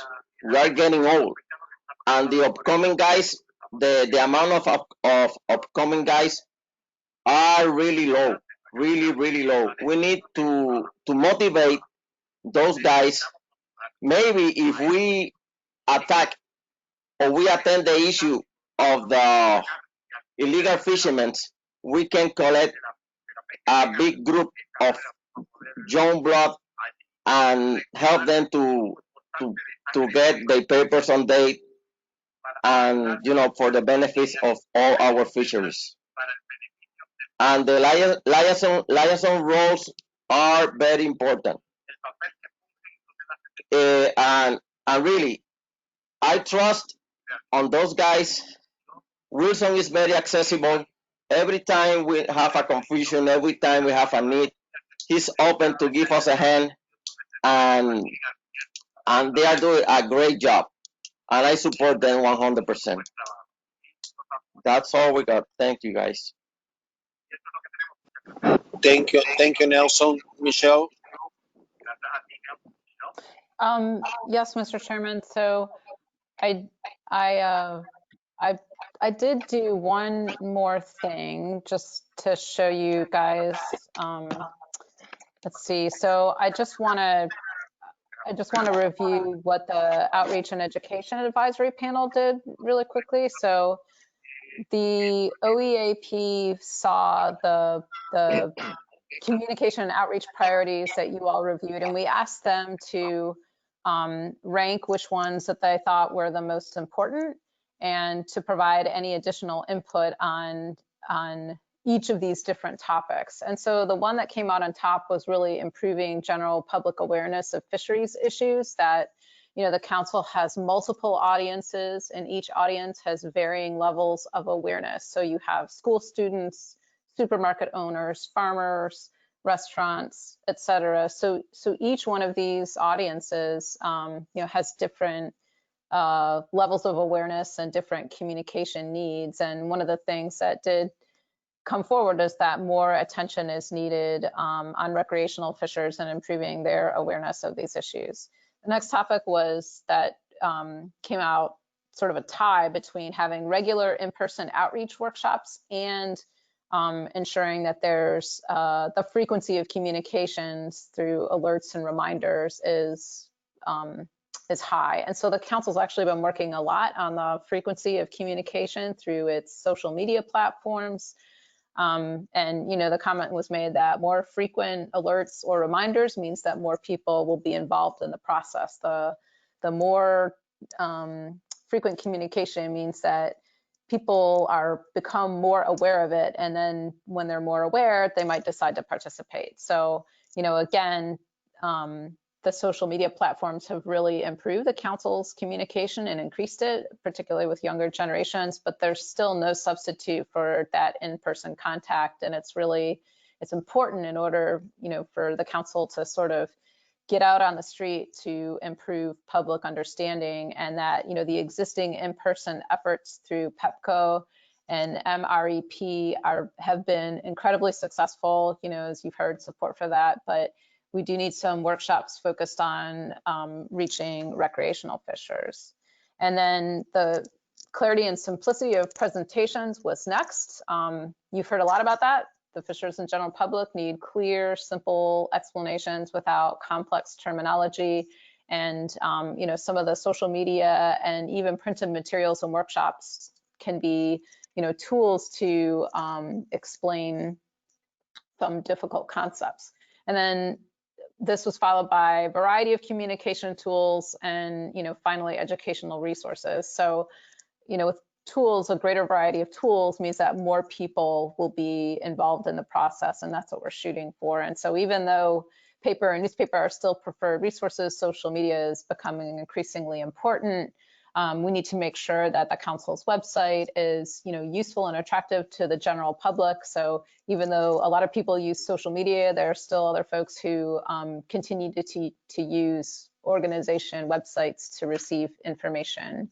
And then development of tools, you know, is really a constant process of identifying new and varied audiences and what their needs are. And so your development of tools will never really stop. It's always going to be evolving with your audience. And then finally, with regard to educational resources, the council has put significant investment into this and is in a constant process of, you know, developing educational resources to meet audience needs, and, you know, ensuring that these are simple and understandable is important. And you know, one of the comments was that we really need something simple and understandable that explains stock assessment and science for our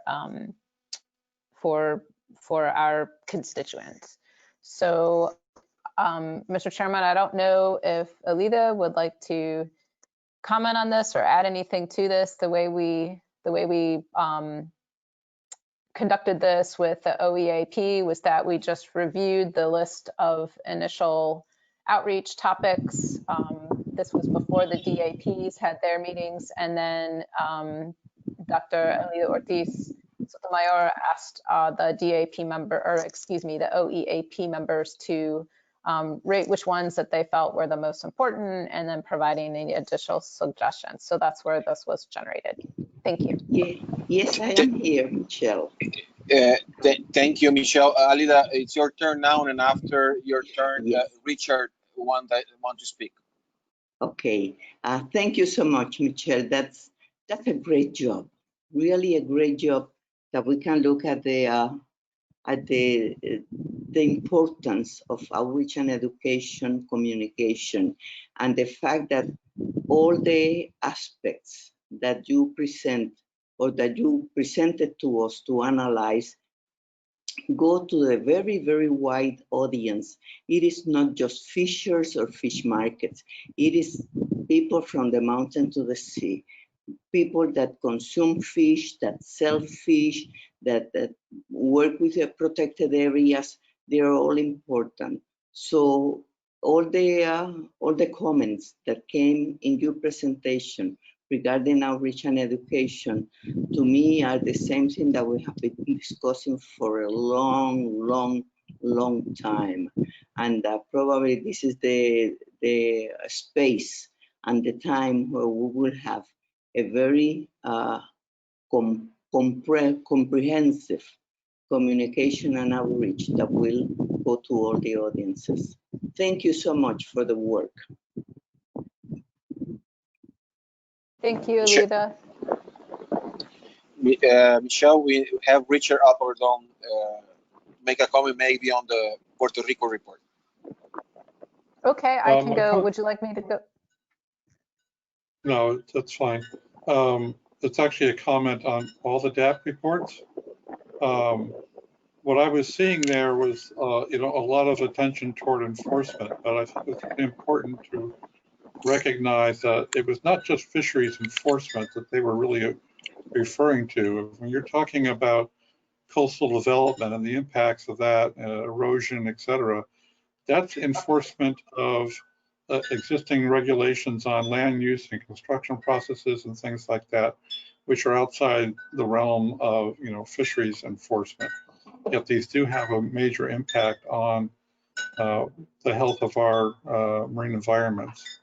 So in thinking about that, don't just focus on, the fisheries enforcement access to it, because there's other aspects in terms of how construction is done, how land clearing is done, how effluent is treated, etc. So, and those, I said, are usually outside the jurisdiction of fisheries enforcement. My other comment was going to be if there was time for a break. Thank you. Yes, thank you very much. And Michelle, you have anything else? We can finish and go to a break. I have just a couple quick slides to show the that will take me 2 minutes to go through, that are just show the overlap. So so this just shows like the overlap in those different resource health categories between the different between the DAPs. So you can just see that there is a significant amount of overlap with resource health. This is, you see overlap on the social, cultural, and economic issues. This is the overlap on some of those management and operational issues among the 3 DAPs. And that's it. I am done. You can go to break. Thank you. Go ahead, Miguel. Before the break, I suggest that we can have a 10-minute break. And then we have until 12 o'clock, so we can, if nobody objects, we can take the other business topics before 12. So you will have the afternoon dedicated to the second half of the meeting. And just briefly, just to tell you how you did, from the exercise today, the CFMC members has habitat loss and destruction resource. That's your number 1, followed by lack of biological ecosystem information. And then you have a tie for each for enforcement, pollution, illegal fishing. All this will be included in the report that Dr. Duval is preparing. Sociocultural economic concern, your number 1 is closed season and assessment and evaluation, followed by a tie with recreational and commercial user conflicts. And then you have, second, you have a tie on enforcement, infrastructure needs. And then the last one is illegal unlicensed commercial fisheries.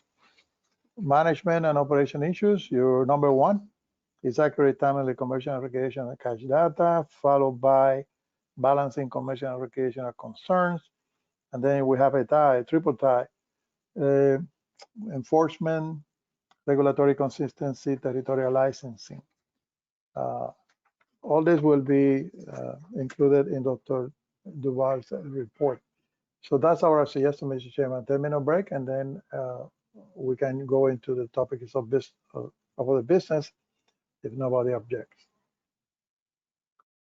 Let's go for a 10-minute break as requested, and we come back for a short section before lunch. Time. See you guys in 10 minutes. And that will be 11:24. Yes, 11:24, we will be back.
Si se va todo el aceite por la red,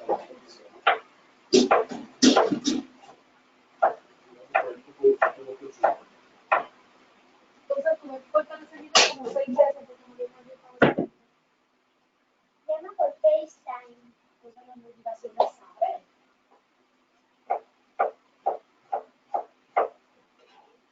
Entonces me permite bloquear las notificaciones de WhatsApp para que lo tengan notificado. Pero que la reciban pero tú dices que ella no sabe. te lo digo y le dice, espérate un momentito que te voy a hacer nada que abuelo. Entonces yo parando a la señora que Pero se lo dice y le dije, ay, abuelo, voy a hacer un video y estoy haciendo muchas tareas, me tengo que ir. Ay, espérate, déjame entenderte lo que estamos haciendo. Y yo,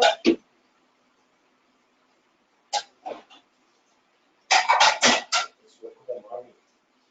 Cuando yo estoy ocupado, yo tengo que dejar todo. Y sigue hablando con los juegos, y sigue hablando con los niños. Y mira para el lado porque tú veas, pon una trompa como un elefante.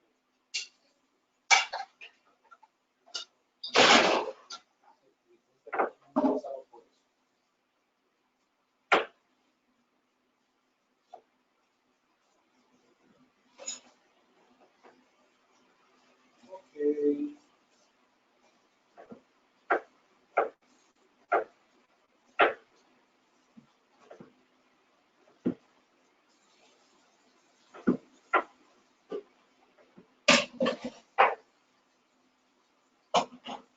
Soy una procesadora de papas.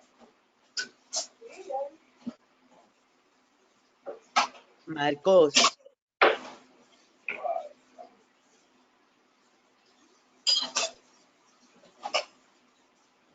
Marcos, Yes.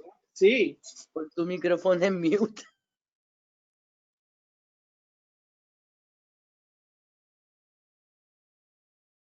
Gracias, ya lo voy a poner en muted. Gracias.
Marco está ahí.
Hola Miguel, ¿me escuchas? Yeah. Ok, vamos a empezar. Voy a empezar. Voy a... Momentito. Problema técnico acá.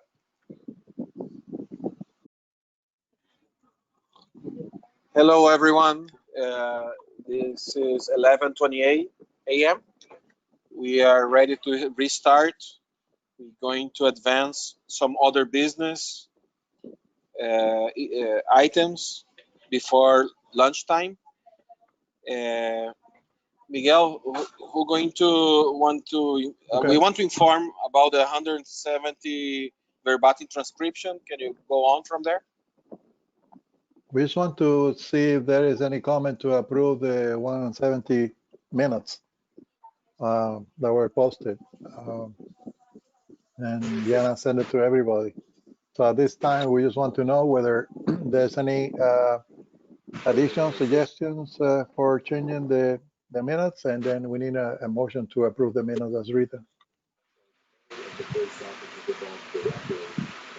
This is Carlos Fishery. I did read the minutes for the 171.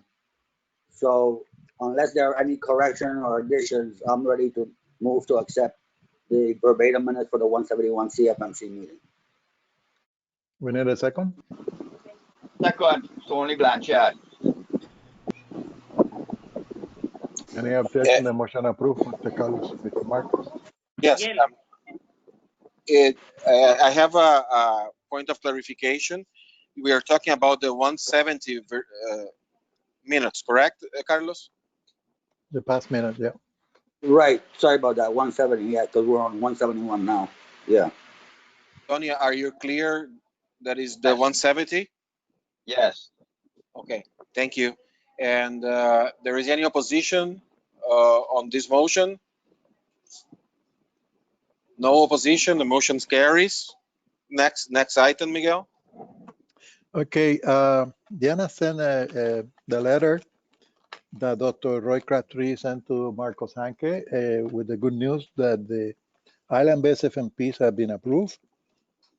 And remember, the next step will be for the publication of the regulations that implement the island-based. I don't know if Maria is still with us because they were going to step out of the meeting for a while. If she wants to add anything else. Okay, Maria, can you add the next step, please? Yes. Once the island-based FMPs is approved. Yes, this is Maria Lopez with NOAA Fisheries. As Miguel said, NOAA Fisheries approved each of the fishery management plans for the exclusive economic zones of Puerto Rico, St. Croix, St. Thomas, and St. John. That was on September 22nd, 2020. And the letter that was sent by NOAA Fisheries to the council dated on September 23rd, 2020 to inform about that. The next step would be the publication of the proposed rule that would implement each of these fishery management plans. Right now, we are in the process of preparing that proposed rule. We don't have a date yet to provide to you at this time for when that will be available, but once that is available, we will communicate that to the council. So the proposed rule will have a comment period of 30 days. And then after that, any comments that were received on the notice of availability of the amendments that was published earlier and on the proposed rule, those will be addressed in the final rule. So that's where we are right now. And again, we want to thank all of you for the input and hard work throughout this process. This has been a process that has spanned many years. And we are really, really thankful for everything that you have contributed to this. And we are very close to the end right now. Thanks. Thank you, Maria, and thank you to the whole council, staff, and everybody involved on this. I think it's the step on the right direction. Miguel? Yes, I echo the thank you. Especially I want to mention Graciela from our staff, Maria del Mar, Sara, Bill Arnold, the fellow that retired. He was instrumental in putting all this together with the assistance of and blessing of Roy Crabtree, Jack, and the other people from the regional office, and the Southeast Fishery Science Center, Clay Porch, and the other members. And I cannot overemphasize the importance of having the DAP members all the way from the beginning, and the SSC. So now the work starts now for each one of the areas, because we need to go into the amendments that you have been discussing before.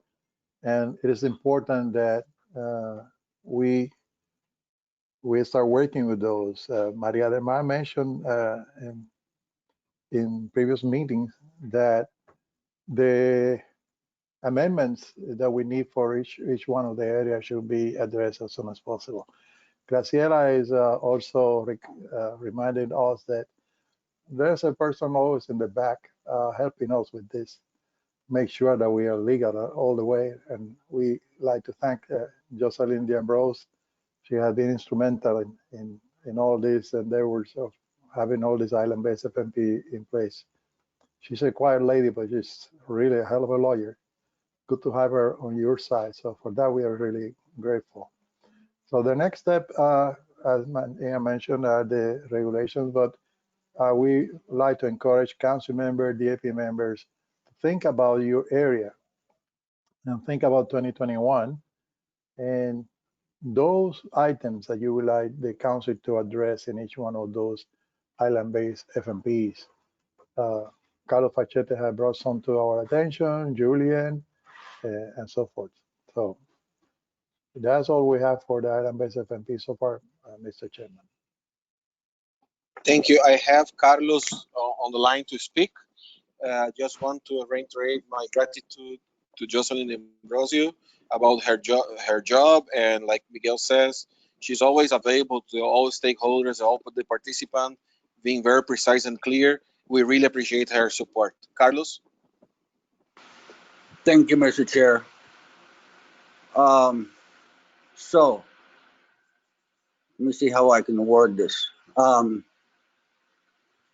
Maybe not to be discussed now, but in the future when the IBFMPs are finally in place and implemented, I'm wondering whether, since we are only going to be speaking specifically for each island, does the structure of the membership remain the same? Because presently I'm a recreational fisherman and St. Thomas has a commercial fisherman representing. So does that remain the same, or does each island then need a commercial fisher representative and a recreational, or what?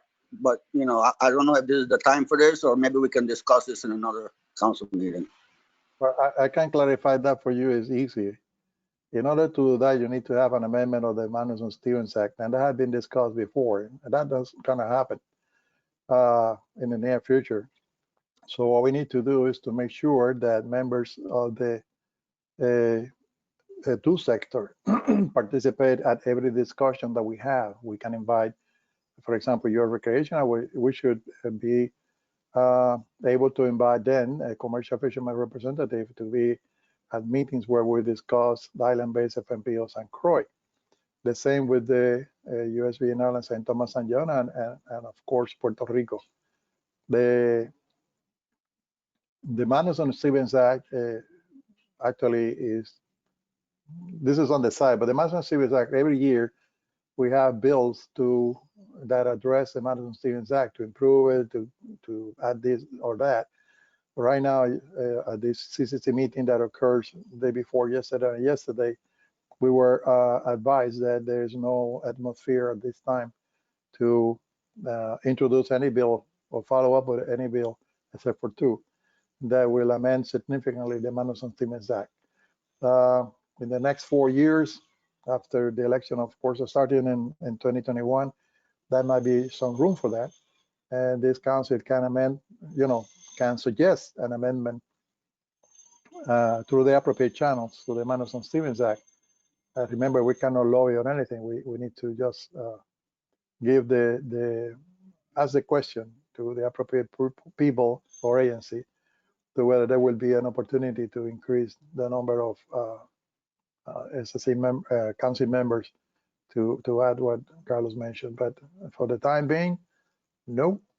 The only way that we can do that is by making sure that we have representation at every council meeting that discuss each one of those areas individually in the near future. And we will start working on amendments in 2021. You already gave us some list of amendments that you wanted to talk about, and we need to also allow the regulations to follow the course of being approved, because remember, the plan has been approved but not implemented until you have the regulations. So Maria del Mar mentioned this in the summer, and we need to allow the staff, once you come to terms of what amendments you would like for each one of those areas, we need to allow the staff then to prepare the appropriate documents. So I believe that if the plan is implemented in 2021, the first quarter will be dedicated to look at each one of the areas, seek possible amendments, and then the other 3 quarters will be dedicated to work on those amendments. And those amendments could be, if the amendments are not in a framework approach, then it would take a couple of years to be implemented. If they are in a framework, that'd be easier. Thank you, Mr. Chairman. Thank you, Miguel. I want to make a comment about what Carlos says. One way or the other, my intention and the intention of the council have been to promote the participation of all the sectors, and if it's appropriate on a future, if it come up, I think is worth it to explore which way we can pursue a little more formally those representation, like Carlos stated. So far, I'm very grateful for the performance that the council have so far, including all sectors. About the Zoom meeting as a platform for meetings, Miguel? Yeah, the good news, as they have been announced at the CCC meeting, and through an email that I received, everybody received from this, the Chief of Information, we now can use Zoom, the business version, for meetings. There are some regulations, some guidelines that the federal government has to follow to participate, but the bottom line is that we can now use Zoom for our meetings. We then will have Zoom as our primary platform for meetings, and then the secondary will be GoToMeeting and Google Meets if it doesn't scratch. If the Zoom fails, then we switch to GoToMeeting. If that fails, we go to Google Meet. Hopefully, that will not happen. But with the experience that Graciela suffered during this SSC meeting, where the GoToMeeting never recovered from crashing, we welcome this guidance to be able to use Zoom again. The addition of Zoom will allow us to have a very easy streaming of our meetings. So the council meeting will be streamed, and people, fishers and so forth can join in and look at what we look and hear, the presentations and the discussion at each council meeting. By the way, all our meetings, videos, etc., will be at the YouTube channel that the council has, so people can look at them. We will have them all. So starting in 2018, we have the audio and or the video. 2020, we have all the videos and audios in the channel that Cristina is monitoring all the time. So those are the good news, Mr. Chairman, regarding Zoom. The next item for the other business is Reaching the Education for Marine Reserve, Miguel. We covered that a little bit before when Dr. Duval was giving her presentation. I have a meeting with Julian, Tony, Ruth, Diana, myself, and I believe Ailey also was there. And we discussed issues related particularly to the Grand Manik Band and Marine Conservation District in terms of outreach and education. Julian went out and had an experience at a restaurant where people were selling fish, and he questioned, these fish are not allowed to be sold at this time, where you got the fish. And then he told us that the owners of the restaurant played that they didn't know the regulations. Also, people who frequent, especially non-commercial fishermen that frequent the Grand Manik Band and areas near Grand Manik Band, it seems that they need outreach and education. So we are going to make a special efforts to have the outreach and education include the marine conservation districts, and we now have a joint venture with the Sea Grant program, and Sea Grant and the council will have a special project for St. Thomas and John and a special project for St. Croix for outreach and education. In the case of St. Croix, fishermen were telling us that they don't know what Sea Grant is doing in St. Croix. They wanted to have a better presence there. So Dr. Valdez Piscini and Mr. Roberto Chaparro from Sea Grant will be working on a project for incrementing the presence of Sea Grant and joining efforts with the council. We also will recruit with the liaison officer, Nikita Charles, in St. Croix, and then we'll do the same, we'll discuss some ways to improve the outreach and education in St. Thomas and John for the Grand Manik Band. We also talked to Nelson and Christina and I, and Nelson Crespo from Puerto Rico. He has several good ideas that we are going to implement regarding social network and the outreach and education. For example, in the case of St. Thomas, what Julian suggested was to use the same placemats that we have in Puerto Rico, but tailored to the realities of St. Thomas and John. Tony suggested some posters that we can put in the fish houses and places people can take a look at it, depicting the two marine conservation districts, the species that are protected, and any regulation that we have there. So Sea Grant is going to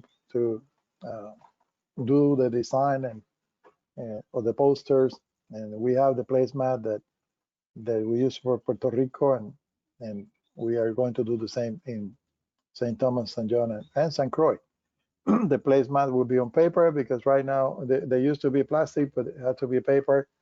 It's a one-time use because of COVID, and it's a good project. It's a good investment of the council money for outreach and education. Thank you, Mr. Chairman. Thank you, Miguel. The last item on the agenda that I have for other business is the October 7 meeting. We talked a little bit already about that. Can you expand, Miguel, before we adjourn for the lunch? There are two things for October. The first, in the morning, we were at the DAP meeting of St. Thomas and John, and the idea was to present or discuss the ecosystem model with the officials of the US Virgin Islands. So we can hear from them any project, ongoing project, any information they may have on especially the 11 components of the ecosystem model that were identified by the DAP St. Thomas and John. However, we have not been able to receive any person names or email from the US Virgin Island government agencies. So we are asking Dr. Angeli and the commissioner to help us obtain those names. We invite them also to a previous meeting, but none show up. So if we don't have anybody from the from the local government participating in DAP, we may consider canceling that meeting in the morning and just dedicated the meeting to go over some of the fine tuning of the ecosystem model of the DAP. Graciela and Leahai will be available to do run the presentation. And I believe we have Carlos Facchetti and Cristina posted in the chat the address of the YouTube channel, so people can go and check the videos that we have. Carlos? No, that's an old chat request. I think we finished with other business. Anybody else wants a turn to speak? Yeah. Let me also clarify to Graciela. Graciela, there are two different FAA register for that meeting. We want to make sure that one is for the morning and the other one is for the afternoon. Then in the afternoon, October 7th, we are going to meet with all the DAP members and all the original education members, as we said. Dr. Ali Ortiz suggested that we invite another speaker, the Sea Grant program. I'm sending the invitation to Mr. Chaparro at this time. So in the morning, in the afternoon, where we have all the people, there will be presentation by each one of the DAP. The original education, Dr. Ali Ortiz will give a general presentation on general topics of original education. Jasmine Veles from Charitable Trust will give that presentation, and we have a place for Sea Grant to address a group on the projects that they are conducting will be conducting in US Virgin Islands and projects that they have in Puerto Rico so far that are related to the commercial and recreational fisheries of the US Caribbean. And that's what we have so far, Mr. Chairman. The meeting in the afternoon will be chaired by Marcos Sanchez. Yes. Thank you very much, Miguel. And I don't have anything else. I think we can adjourn to go for lunch now, 10 minutes before, and we come back at 1 o'clock for the afternoon section. Can I have a quick minute? Yeah, go ahead. Yeah, now that I heard Miguel talking about Federal Register, when it comes to outreach, I noticed that I no longer see in the newspaper the advertisement for council meetings, even though they're virtual. I'm not sure if there's a way that we can continue doing that. I used to see the advertisement for the council meeting when we used to meet face to face, but I haven't recently seen anything advertised for council meetings in the newspaper. Yeah, the newspaper are no longer a requirement for advertising, but if you all think that we should go back and do the advertising, yeah, we can do it. We can have for every meeting, starting with the meeting in December, to have the advertising in the newspaper, Daily News and Puerto Rico's Nuevo Día or El Vocero. Yeah, we can do that again. Sure. I think for St. Croix, I think it's kind of important. I mean, I read the newspaper 6 days a week, but I don't read the Federal Register. You know, I get my information through emails and through the council website, but not many people go there. But they do read the newspaper, and particularly the St. Croix Avis for St. Croix District. Thanks. Yeah, but that's a good point. Nobody reads the Federal Register unless they really want to know what's going on. We switched it to mostly the council webpage and electronic, but that's a good point, and we are going to continue advertising the meetings of the council, virtual or in person or a mix from now on in the newspaper of the Virgin Islands and newspaper of Puerto Rico. Thank you, Carlos. Thank you, Carlos. It's a good comment, and adding to your comment is also a way to advertise that we are doing the meetings virtually. You know, it's a secondary message there that the jobs didn't stop. You know, we keep working virtually. It's another way to reach the people that are interested to participate.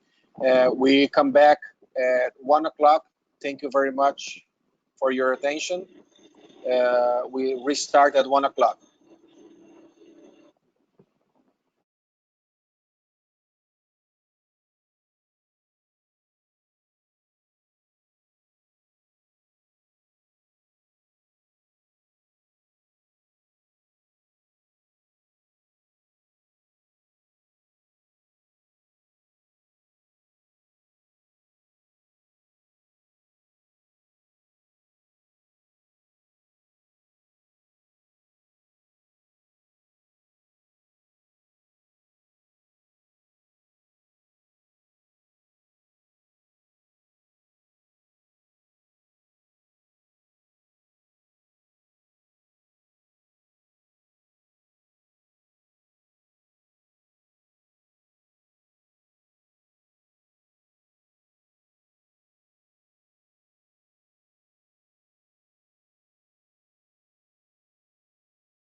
Graciela.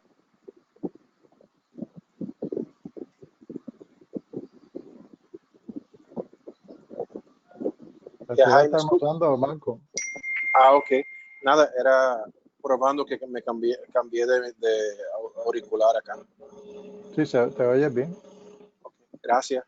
Mira, ya que está ahí, ¿tú ves el screen? Sí, estoy viendo el screen, estoy viendo a alguien moviendo un cursor ahí. No, pero el screen es lo de la 13921. Ajá, sí, lo veo, lo veo. ¿Se ve bien? Ok, perfecto. Pues estamos ready cuando usted diga, mister, a la 1. Sí, sí, está corriendo bien la reunión, man. Sí, estuvo muy buena.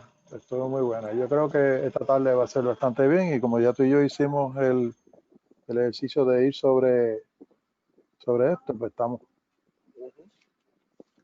Buen provecho, Miguel. Igualmente, señor. Sí, cualquier cosa me llama. Yo terminé ya terminé de almorzar porque había dejado algo preparado ahí. Sí, sí, yo también, yo tengo un cafecito ahí. Pues nada, vamos a esperar a la 1 y seguimos. Yo creo que usando el teléfono está chévere, para irnos texteando entre Graciela, tú y yo. Comí una habichuelita negra brasilera con papitas de air fryer y carnecita molida hecha por Rosita. Ah, ay María, de la mano me va, Rosita. no me va mal, no me va mal. Te va a poner gordito en el COVID. No, ya para qué. Te lo dije tarde. Contra, me hubiera llamado como tres meses atrás. Mira, Miguel, yo lo que hice, yo te llamo ahorita por si acaso hay alguien trabajando por ahí. Sí, no, todo está recording, acuérdate. Okay. No, sí, no hay problema. Ok, bye. Ok, bye.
Hello, hello. Can anyone hear me?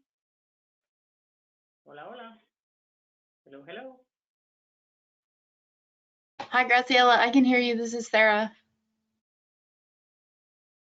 Hello, hello. Hello, hello. Graciela? Hola, Sara. Can you hear me? Yes, I can. Okay, see, I'm switching because I'm having problems with my headset. So thank you very much. Now I'm going to switch over to mute to see if you don't hear me anymore, okay? Can you text me if you don't hear me? Or actually, you can say it because I can hear you. Okay, I'll tell you if I hear you.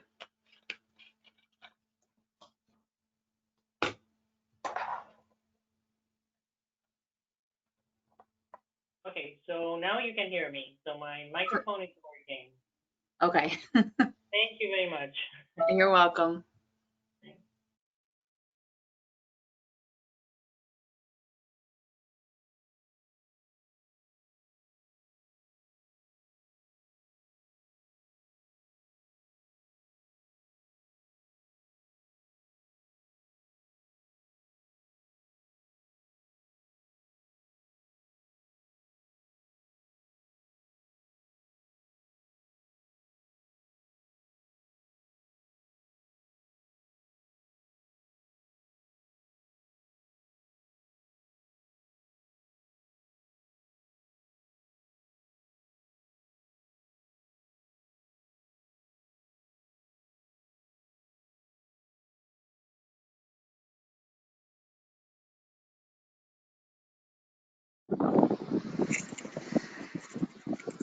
Good afternoon, everyone. Audio check. Marcos Hanke.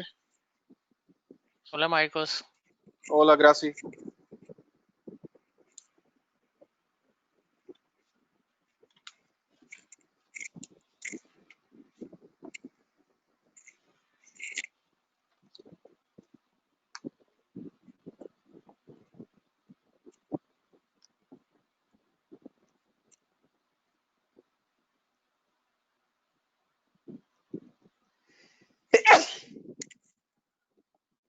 Perdón. Salud.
Buenas tardes. Es la 1 de la tarde. This is 1 p.m. Friday, September 25th, 2020. We're going to restart our meeting on the afternoon section. Miguel, can you hear me well? Yep, can Okay, hear you, perfect. sir. Thank you. And the next item of on the agenda is the Executive Order 139921, Section 4, the recommendations made for that section. The presentation, we're going to collect, gonna ask to the DAP, to the SSC, and to the Outreach Advisory Panel, their recommendations or their input for that executive order. Miguel, you want to follow up? Yeah. First, what we did between the last meeting and this one is that the several features with the led by Julian Nelson and Eddie Schuster met to go over the EO 1392.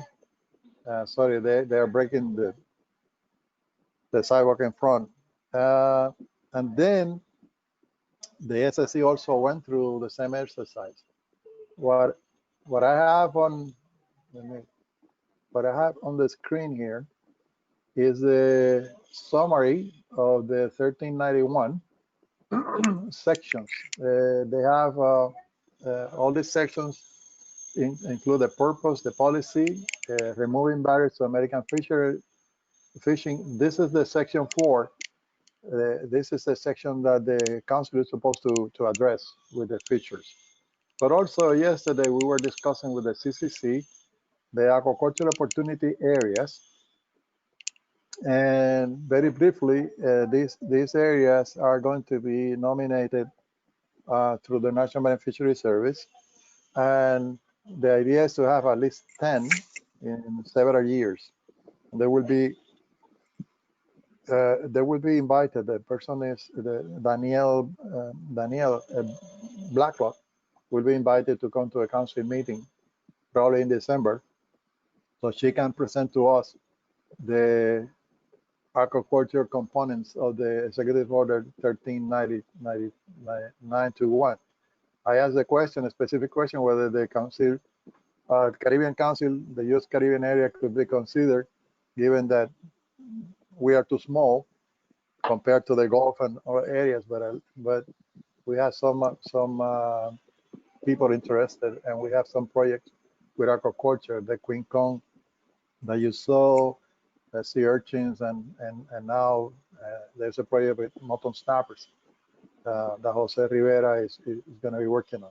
So basically, Mr. Chairman, today we need to address this part, section 4, which is this is what we discussed with the fishers, local fishers. And in section 4, we also have the 8 topics suggestions that were given to Dave Whaley, our liaison with Congress, regarding things that can be considered by the EO 13921. They have the first one, marketing of underutilized species and webinar on how to cook them. Kind of funny, because we were working on a recipe book to promote underutilized species, and so here we are meeting the first requirement way ahead of time. So I will have this on the screen, and then also we consider your own suggestion, Mr. Chairman, for adapting these 8 topics to the realities of the U.S. Caribbean. We asked the DAP chairs, the OAP chair, the SSC, and the DAP to give us a presentation as to the topics that they would like to see included in this executive order. The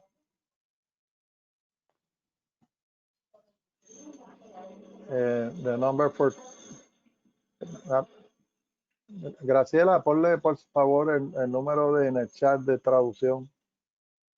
Hay alguien que lo está pidiendo, por favor. Gracias. So anyway, the first presentations that we would like to hear from are the three chairs. And you start in any way you would like to order the presentation, Mr. Chairman. We have the SSC. The TAP didn't meet, but Graciela may have some ideas of what they would like to address, because some of the members of the SSC also belong to the technical advisory panel. And Dr. Ali Ortiz is here to represent the outreach and education panel. But I can advance you that there were several discussions with fishers and so forth. And there are two topics that people would like to include in the letter that you are going to send to Chris Oliver in October regarding this. Number one is to see if the orders, when we talk about the section I, section 4I, changes to regulations, order, etc. We would like to ask the waiver for voluntary surveys to the councils from the Paper Reduction Act. The experience that we have is that for Paper Reduction Act, you can have a survey, but it takes you about a lot of months to get a permission. And in the case of the Caribbean Council, we have to stop our survey, and we switch to what we just did, having the DAPs and everybody else that is attached to the council meet in a different cases and different dates, and go to each one of the cases that we have. The exercise that you did this morning is the way that we approach obtaining the information for the 5-year strategic plan. The other one is that Julian, Tony, and Ruth at a meeting with us suggested that we should include monies to assess the marine closed areas that we have. We were talking at that time about Gramatic Bank, a marine conservation district, but it is understood that it should be extended to all closed areas around Puerto Rico and the US Virgin Islands. By no means the fishermen are asking to open Gramatic Bank or Marine Conservation District of St. Thomas. What they would like to see is that we have some ideas through surveys of what is happening inside. Tony added that instead of studying one particular species in one corner of the Marine Conservation District, to study the whole area. And then the result of the study should be summarized in layman terms and present this to the fishers and the public in general, so we can monitor the Marine Conservation District and the Gramatic Bank, as well as any other area that we have closed via regulations. In the EEC, and perhaps also ask the local governments to tell us information about what's going on inside the areas that they manage, so we can have that information given to the public. I stop here, and then, Mr. Chairman, we would like to hear from the other from the chairs that are going to address this. Yes, I'm going to, doubt if Carlos asked for a turn to speak. We can start with the DAP. Carlos, if you want to speak about anything else, use the time now and continue with your DAP report on this matter. Go ahead. Not Carlos. This is Edward Schuster, the DAP chair. Marcos, you need to recognize Eddie Schuster. Yes, Eddie Schuster, go ahead. Okay. So the DAP members met, and we came up with this collaborative report. So I'll start off by saying this. These recommendations are for the U.S. Caribbean geographical area of St. Croix exclusive economic zone. These recommendations were submitted by a subcommittee of commercial and recreational and dive and also charter fishers following the executive order to reduce burnings of domestic fishing and to increase production within its sustainable fisheries. Number one, improve, develop boating infrastructure, new boating ramps, and parking in the various landing sites on St. Croix, USVI, particularly attention given to Cross Lagoon, St. Croix, and Christiansted docks and hurricane mooring plans, and also dry dock storage areas. Number two, to promote boat building programs for young people to design and construct commercial fishing vessels in the 21 to 25 foot range, similar to the Spider boats that are built in Puerto Rico, in collaboration with the Gold Coast Yachts and the boat building company on St. Croix, a boat building company on St. Croix. Number three, to develop training workshops to attract young fishers in the industry. Number four, increase the capacity of the Sea Grant Marine Advisory Board to support fishers. Number five, expand the Sea Grant Marine Advisory Program to include the development of training workshops to attract young fishers into the industry. Number six, develop electronic reporting for commercial fishers on St. Croix. Number seven, expand the Caribbean small boat permit to allow fishing for HMS species. Number eight, attractions that can be taken to enhance sustainable fisheries in the U.S. Caribbean and help alleviate the current seafood trade deficit by incentivizing the Southeast Fishery Council to begin stock enhancement of critical commercial fishery species and begin the restoration of the species by utilizing mariculture operations.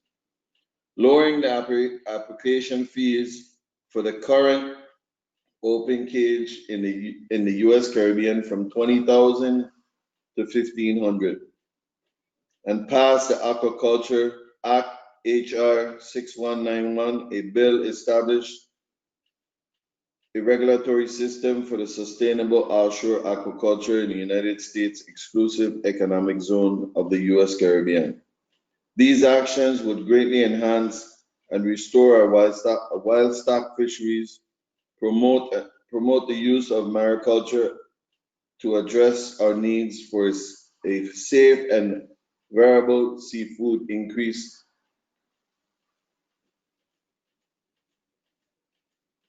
and our exports and spur the economic growth in American fisheries. Number nine, designate the areas of Langbank, St. Croix a safe fishing zone in the EEZ by prohibiting cargo vessels and tankers from navigating inside the 100-fathom curve around Langbank, St. Croix. Reduce the northern boundary of the Buck Island Reef Monument to 300 feet, which would be equal to 9.14 meters, 91.4 meters depth,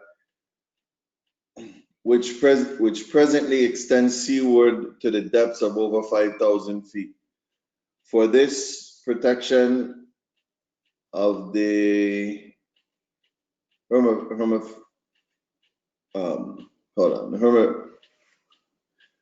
deep water corals and to allow the traditional fishing activities, trolling for pelagics and fishing for deep water snappers.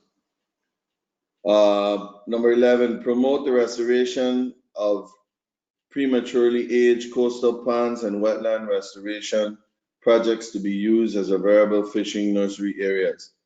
Number 12, promote the use of fishing and underutilized species such as lionfish, diamondback, squid, and deep water shrimp. Number 13, allow special permits to eradicate the lionfish in the seasonal and year-round closure areas. Number 14, develop the recreational fishing license data collection program to obtain information on the number of recreational fishers and recreational catch. Number 15, develop separate ACLs for commercial and recreational harvest. Number 16, expand the FAD program to harvest seasonally abundant pelagic fish species, thus reducing fishing effort on the depleted inshore reef species. Number 17, conduct studies on the effectiveness of the area closures and increasing fish populations such as mutton snapper, queen, conch, and red hind. Number 18, conduct studies on larval recruitment, disbursement for the St. Croix as an oceanic island with small, shallow, insular reef platform. Number 19, install weather buoy off the South Shore coast for the easternmost point of St. Croix for real-time data. Number 20, develop the marked striping lanes for commercial vessel traffic off the South Shore coast of St. Croix to reduce vessel conflicts with fishing activities. That concludes the report. Any questions? Thank you very much for a very detailed report, Ed. Please, all the chairmen that are going to present today, make sure you send the written statement or points for us to make sure we don't miss any point. Thank you very much, Ed. Any question from the group?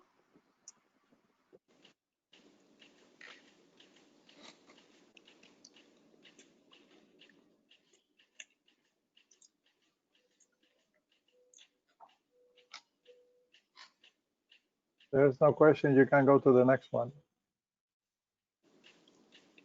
Top Chair of Puerto Rico.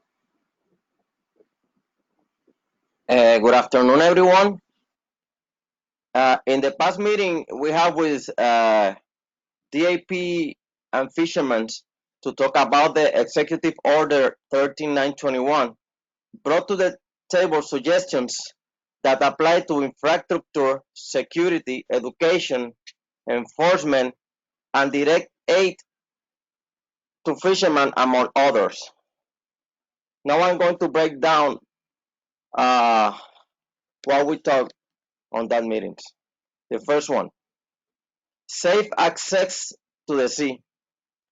Build new ramps and piers where needed and repair existing ones that are in poor condition.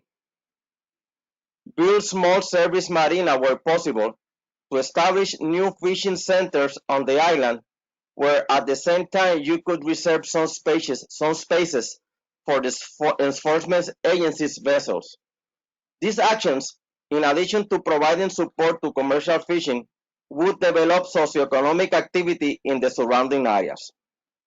The next one, reform the existing fishing village with the necessary infrastructure to make them more resilient. Equip them with ice machines for fishermen, solar panel system, freezer, etc. Where it is necessary, relocate or establish easy access fishing village for fishermen and customers. This will help a return to work in less time in the event of a natural disaster. Next one. Provide fishermen with the necessary safety equipment for their boats. Coordinate with the United States Coast Guard to amend the safety regulation for commercial vessels to exclude the American Caribbean from the requirement to have on board the life rafts for vessels of 26 feet or less, as made in the state of Hawaii. This safety equipment is used mostly in cold water to avoid hypothermia, which is unlikely to occur in the Caribbean waters. In addition to being small boats, space is extremely limited, which could cause instability to the boat and further restrict the space for fishing. This requirement could be replaced with personal location beacon on each Type 1 vessel of the crew. The next one, establish a regulated process to provide aids to fishermen in the event of natural disaster in the shortest possible time. Aids need to get where it needs to go and not to be used for other purposes. Allocate, the next one, allocate funds to help commercial fishermen acquire new vessels when the useful life of their vessel ends, and to support the restoration of the existing boats and the purchase of new engines and equipment when needed. Next one. It is necessary to carry out studies and document all the information collected on closed area and fisheries that have closures or management plans to know the status and health of the resource. In most cases, when establish a management plan, the resource is not received in a reasonable time. Next time, implement an aggressive FATS program with the collaboration of fishers around the island. This would be a great help for commercial fishing and at the same time alleviate fishing pressure on other fisheries. Next time. The high increase in poachers on our island must be addressed in addition to affecting the socioeconomic of commercial fishermen, as there is no report of their catches. It's negatively impact the management of the fisheries. Next one. It is necessary to bring in new young fishermen. The average age of the commercial fisherman is over 40 years. Next one. Establish alliances with other fish houses in the country so that when a surplus of a product occurs, it can be marketed in other parts of the island. Next one. Education is very important when implementing laws and regulations. Workshops should be developed to educate law enforcement agencies, fishermen, and all related parties. We must speak the same language to avoid misunderstanding and protect the resources. Next one. Evaluate the implementation of compatibility regulation in areas that can be done is extremely necessary.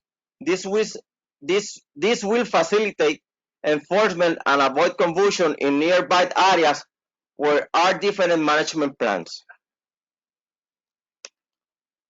It is necessary to create an aggressive orientation campaign in restaurant, fishing village, and the community in order to offer other consumption species that are known as well known that are the same or even better for consumption and maybe more economical accessible, as are, for example, swordfish, giant squid, and other species.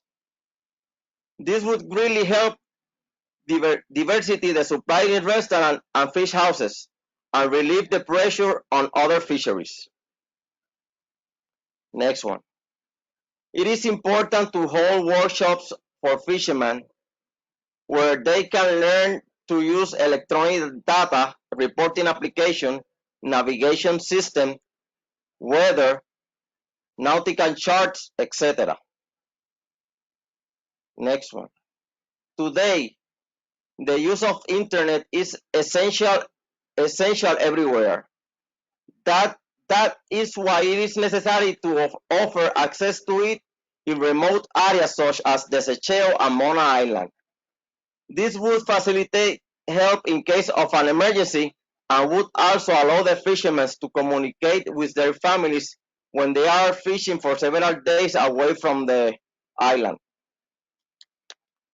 And the last one. The implementation of upgraded enforcement to recreational fishing is necessary, and the implementation of the recreational fishing license cannot continue to be postponed. It is common knowledge that many recreational fishermen sell their catch at a lower cost, affecting the market and the commercial fishermen's economy. During this COVID pandemic, it was evident without the competition of recreational fishers, it was possible to sell the catch efficiently even when most of the restaurants were not operating. And that concludes my report. Thank you very much, Nelson. We'll have on the screen the document you sent already. Thank you so much. We have now the DAF chair for St. Thomas, Julian. Marcos, Yes. do they have any question for Nelson? The group have a question for Nelson? Vanessa Ramirez here. I just want to thank Nelson for this presentation, and practically it includes all the problems that we have right now. So thank you, Nelson, for all your effort. Thank you. Thank you, Vanessa. Anybody else? Hearing none, let's go to Julian. Yes, good afternoon, everyone. Julian McGrath for the record. I'm just going to list the top 8 items that we are looking at right now. An official written report to the executive order will be submitted to the council. I want to make this nice and short and sweet. And, you know, we had several discussions among the fishermen, both recreational and commercial. Actually, on Monday evening, we had a small go-to meeting with some of the members from the DAP. We were joined by Miguel and Diana. Thank you for that support and setting up the meeting for us. On our list, our top issue right now is dealing with the seasonal closures and assessments being done to these stock assessments being done to these seasonal closures. It's been over 15 years that we have this in place, and we are concerned, and we would like to know, are the seasonal closures actually working, or are they working against us? Because in the SFA document, it clearly states that seasonal closures can work, or it could actually be detrimental to a fishery. Also, one of the other top items that we want looked into is the MCD, which is known as the Hind Bank, and also the Gromanic Bank. And we would like some reports to actually see what's taking place and how effective the studies has been ongoing, and what's the outcome of these studies. And especially for the MCD, it was noted through discussions that we don't want to only see the one spot, what they've been studying, but we want to know what the whole 14-mile closure is actually doing. The Gromanic Bank is way smaller, and with what they're studying, we should be able to get some good reports out of that. Some of the fishers, both recreational and commercial issues is docks. They would like to see some docks put in place for their use, because right now it's costing them anywhere between $900 to $2,000 a month to store their boats at the different docks. So there is property out in the mangrove lagoon that some docks can be built, that these fishers, which is maybe about 12 or less, can put their big boats where it can ease their burden on them. Next big issue was the fish markets. There's 2 fish markets that actually have structures built right now, and they would like to see the other 2 main fish markets brought up to the standards, and all 4 of them to meet both health standards and fish market standards that are used throughout the world.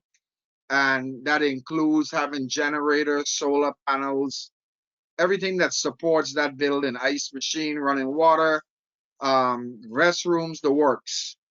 And fishers are willing to help with getting the information that's needed. And they're also ownership of 2 of the properties, the lands, that are willing to donate the lands to the fishers once we're going to build something to help the fishers out. The next big issue the fishers had was the improvement of the data collection program. You know, a lot of the fishers know returning catch reports, their report samples supposed to be done, but it's not getting done to the satisfaction of the fishers, and they feel it's gonna come back to bite them in the long run. So they want to see a better improved program with the fishers being involved to help the people who will be doing the data collection to make the process more effective. Another issue is local sale, local products, or some way to get better support to advertise to the restaurants and to the hotels that promotion of fresh local cod product be used in those areas. And there's been a lot of discussion about that, which will lead to the next issue, education and outreach, educating the public and the restaurants and hotels and the rules and regs, and helping to promote the fresh product that is caught on the island. And one other top issue is we talk about trying to get the young fishers involved. And you know, while here sitting down at this meeting today, been texting a couple fishers, and you know, here with Vice Chair Mr. Blanchard, something hit me, and I think it's something that the council really needs to look into, and I think it could be part of this executive order, is a mentorship program. Mentorship program meaning that you have representatives on the council, and getting one of the young fishers to sit alongside of, or a new fisher to sit alongside of a member on any of the committees, the SSC, the council, the DAPs, and help them to understand what's taking place in these meetings and get a feel for how we bring back the information to the fishers, I think is something that's really needed. And presently here in St. Thomas, we have, I would say, maybe about 6 new fishers, young fishers under 30. And I think it would be a great opportunity for them to become part of this mentorship program and understand the process, because we're not going to be here forever. And we need to start to wean some of these new fishers and young fishers into the process. And we have both males and female fishers, and get them involved in what's going on. And I think they themselves will be able to help us with getting the message brought across. So I really think that we need to see if we could get some funding or some help through the executive order to implement this program. And that's my report today, and I will be submitting the written response to Chairman Henke very soon. Thank you very much. Thank you very much for your report. Any question from the group?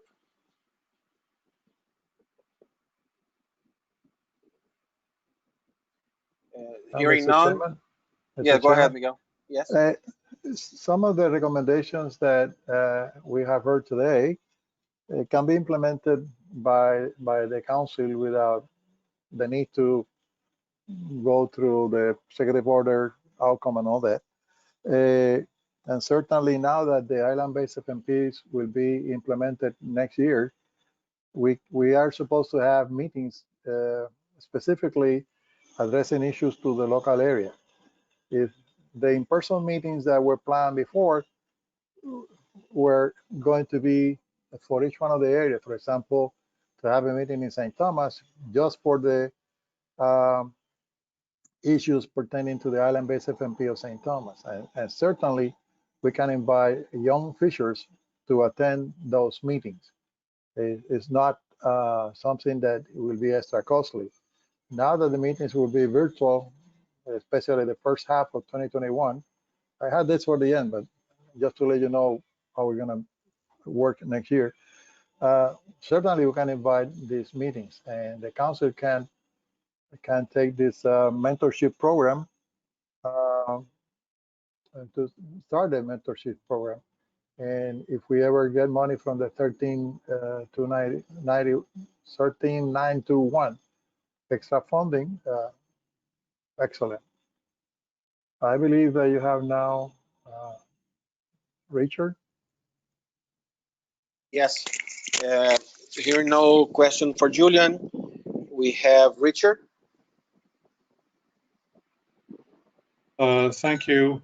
The SSC considered the executive order just from the perspective of our role in looking at scientific issues, but specifically toward the roles of stock assessment. And we had a simple statement, and I think that's coming up.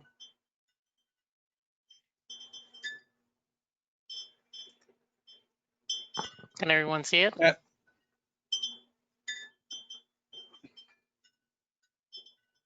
Well, Yes, I we can, can. so I'm assuming it's. I can. We can Right. see Graciela. All right, so the statement says very simply, the SSC recognizes that in order to address the policy in Executive Order 13921, two things are needed on a continued basis. One is to conduct resource surveys to determine the abundance of key marine resources in the U.S. Caribbean, and second, to conduct quantitative stock assessments that can be provide guidance on OFL limits, i.e. to get to tiers 1 through 3 of the ABC control rule. The SSC recommends that the CFMC seek additional funding to support these activities. So what we're saying is that if you want to reduce regulations and burdens from the role of the SSC, basically we have to reduce uncertainty. So we can say, hey, there's this much resource more that we're confident you can go after. And to do that, we need the money to do the surveys, and that's fishery independent and fishery dependent, catch statistics, everything that's included in that, and then the ability to conduct the quantitative stock assessments. That will give us the overfishing limits, which are the starting point for eventually getting to the ACLs. So that's the gist of our comments on that. I think it's fairly short and simple. Thank you. Thank you very much, Richard. Any question to Richard? Well, thank you for a very precise and clear paragraph. Very important too. We have also the participation of the Outreach and Education Advisory Panel. Alida? Yes, I am here. Thank you so much for the opportunity, and I'm really very, very happy, because when we first saw that executive order, executive letter, we were conducting through the Outreach and Education Advisory Panel a responsible seafood campaign for probably the last 2 years, with the idea that we had to approach the consumers to recognize the species that they eat, and to see that the fisheries is much, much more wider than just groupers and snappers and, you know, mahi-mahi, dorado, that makes our plates. So we had started that campaign already with posters of underutilized species, and also with the placemat of the species.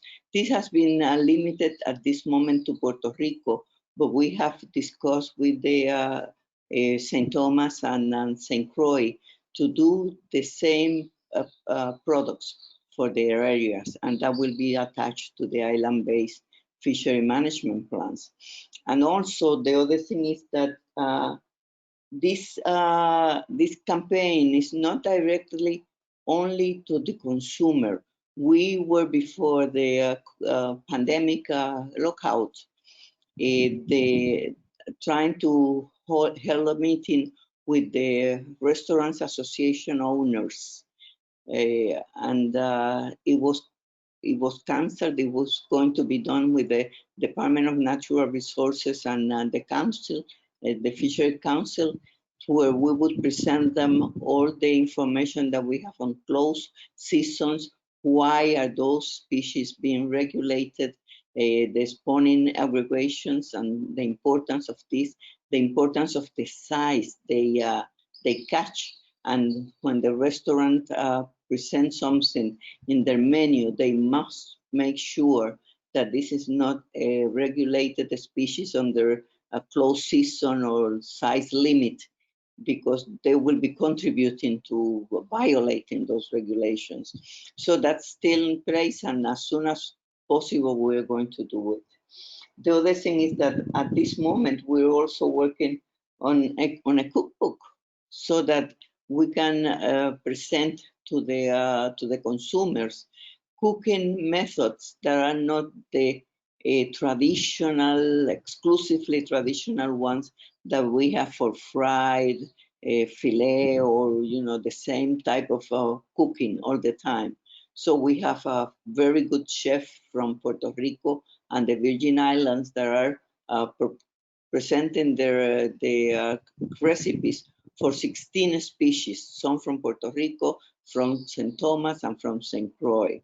And then part of that book will be a good chapter on the ecology of these species, where they are found, when are they fished, and this type of thing. And another chapter on the nutritional value of these species.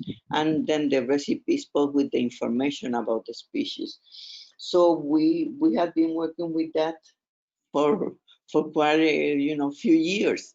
And now we will continue with it, expanding it to each one of the islands.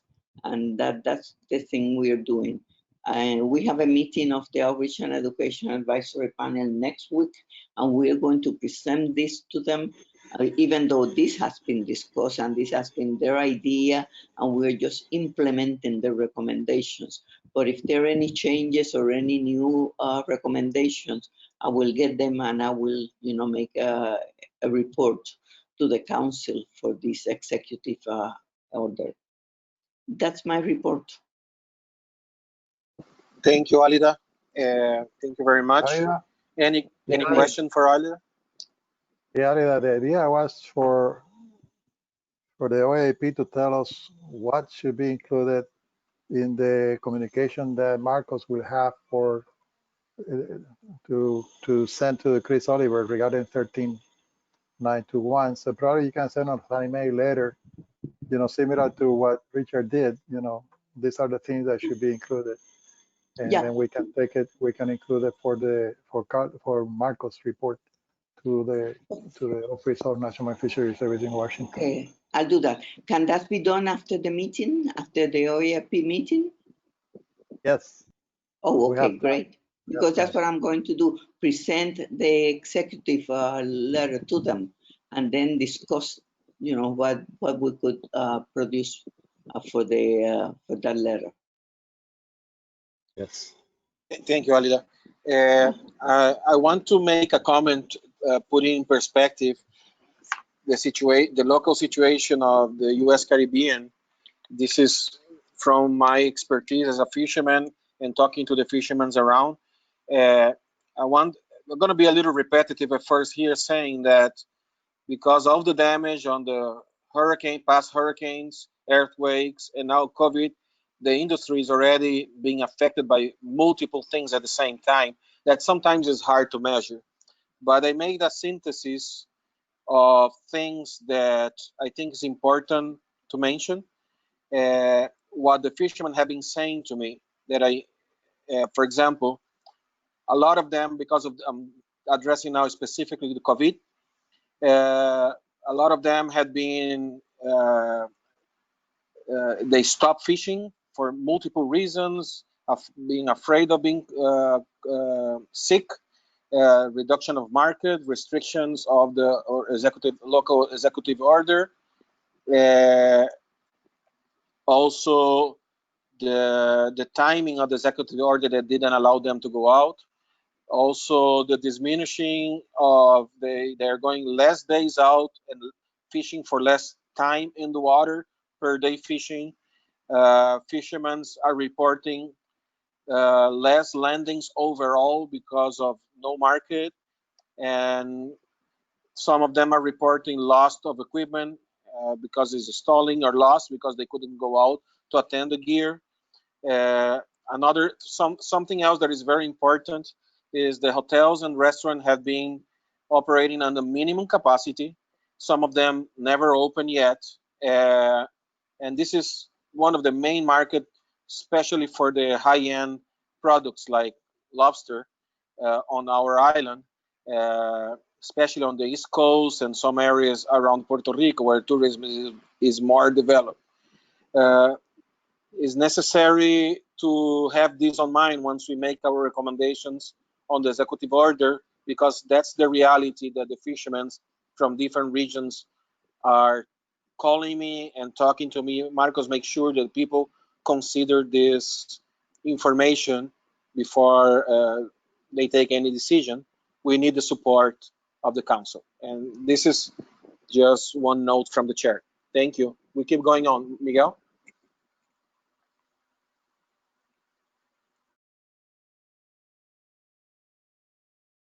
Can you hear me? Marco. Yeah, you have the agenda. Yes. Just follow what is next. Yes, I thought you asked for a turn to speak. Anybody else want to make a comment on this matter, or we keep going?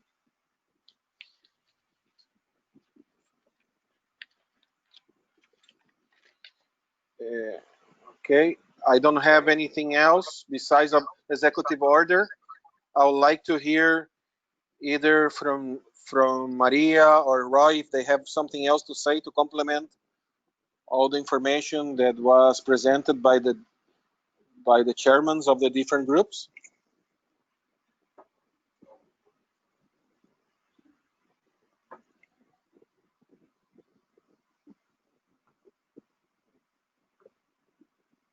Hello? Mr. Chairman, I believe that we covered everything that we had. The next step is just to explain the group what we are going to do. I have Nelson Crespo turn to talk. Okay. Nelson, go ahead. Good afternoon. No, I just want to bring to the table one comment that belongs more to the local government than the council, and I want to talk straight to Damaris to see if she can give us a hand. We have a market delay with the issue of the renewal of fisherman license. So, and everybody is avoiding me day by day if I know what's going on, because I have fishermen that apply for the renewal for 4-6 months to this time and do not receive the new license. So, Damaris, if you can attend that with the hunting and fishery department, I really appreciate that. Yes. Can you hear me, Nelson? Yeah, we can hear you. Okay. So I realize what you're talking about. I know that the volume of requests for renewals have been great, and also of new requests from many fishers. So the volume of work of the Office of Caza y Pesca has been exceeding what usually is. But at least the way we're dealing with that is that every time the secretary extends the activation of the licenses with an administrative order, through administrative orders, he has extended the validity or the time of the licenses because of all these COVID challenges that we have been facing. and the problem of, coming to work, not remotely at DNR, also some infrastructure problems that we have been facing, for example, with the air conditioner here at the central office. So for the people that have requested their applications, their renewal applications on time, they don't have to worry about, they can keep fishing. And they can show these administrative orders that extend the vigencia, the validity of the licenses into the future. So for all those people that are worried, they shouldn't be worried, because we are aware of the request for the renewal applications. But since, so many challenges that we are all facing in these times, those administrative orders will cover them, and they shouldn't get any interventions from law enforcement agents like the rangers. Thank Okay, you. Go ahead, Miguel. Damaris, can you send us a written statement that we can publish on the Facebook, so the fisher will be able to get that information? Yeah. And Excellent. I can send you the latest administrative order extending the validity of the licenses. Yeah, I have a note here from Graciela, but she's saying the same thing, so that would be highly appreciated. Okay, yes, sure. Thank you, Damaris. And I want to also put something very short to discussion that complement everything we have been saying. Once we discussed the impact on the economy and so on, I was exploring through the internet the other day. This is for the council to give me input on this, or to see if it's a good idea. We have a ASORE, which is an Association of Restaurants in Puerto Rico. There is also a statistical information of the government of Puerto Rico and the tourism data that address three major information that we need in terms of seeing how the economy on people that buy the fish had been lately on the past year. That data, I think, is available through those three committees or parts of the government. I would like to hear from you, Miguel, or from Graciela, which is the best way to request that information to see if we can have a little more information on those decisions about how the economy had been affected and the capacity of buying fish and all that. Okay, this is outside from this meeting. I believe that by default you are into other business again. But we can get that information and send it to you. Graciela and I will work on it and send it to you in due time. Here, what I have, we need to ask the group, do you all finish 13.921, so we can talk about the next meeting of the council?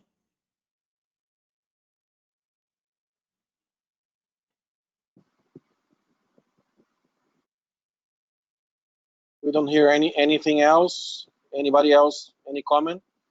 Look like nobody have any other comments. Look like we finished with the recommendations. Okay, Mr. Chairman, then the next meeting of the council is December 8-9. It will be virtual, as well as the meetings of the council between January through June 2021. If we have a situation where everybody will be vaccinated and still alive after the vaccine, we will start having in-person meeting with a mix of in-person and electronic platforms. From now on, the council will work that way until further notice. But it seems that from the meeting that we have with the CCC and the information provided by the National Marine Fisheries Service, they are going to be working during 2021 with a mix of at home and in person by employees approach to this. And also the council will follow the development of the COVID plan. Somebody asked me what happened now that you have done all this about 3291. Well, it all depends of the elections, really. However, there are things like regulations that National Fisheries Service does every year or every 2 years. So whatever we have in terms of regulation is something that the National Fisheries Service and the Council can consider without having to get into any of the consent of the 13921. Others, requesting money here and there for the different activities that you mentioned, from science to infrastructure, will depend of the budget allocation for the next 3 to 4 years. So that's all we have, Mr. Chairman. The chair and the staff will develop the agenda for the December meeting. It will be a Zoom meeting, by the way, and we will start from 9 o'clock, probably until 3 o'clock on the 8th and the 9th, depending on what we have for that meeting. That's all we have, Mr. Chairman. Thank you very much. If we don't hear anything, any other question, Christina Holland is stating on the chat here that the order was also posted on Instagram, and we are ready to adjourn the meeting. Thank you to all for your cooperation and a productive meeting. I see you next time. Hold on. Motion Go to ahead. adjourn and all that. Carlos. Yes. For the December meeting, I have a topic either for agenda or for other business. So should I just send it to the council, to Graciela or somebody? I have only one slide. No, go ahead. Okay, Go I'll ahead. send it. I'll send it to Send it to Graciela. Graciela and she can project it. Okay. So yeah, also, Miguel, when you were talking about, December, mid 2021, 22, whenever we do in person, and we were talking about vaccines, is that going to be like mandatory to attend an in-person meeting? That's the kind of things that we are looking at. Right now, the COVID control plan that the council has, which was adopted following the federal and local law, is not addressing that part. The only thing that it's addressing is whomever works for the council have to fill a form releasing the council from any legal action if you get the COVID. The way that we are going to work next year is still pending discussion, because you cannot require a person to be vaccinated. It's up to each person to decide on that one. However, what we can really require, according to the lawyers that we have been discussing with this, is that the person has to bring a certification, recent certification of COVID-free. And that's as far as we can go for any in-person meeting. Require vaccination and all that is not something that we have addressed. And by that time, for the first in-person meeting of the council, we need to establish a protocol that we are going to follow.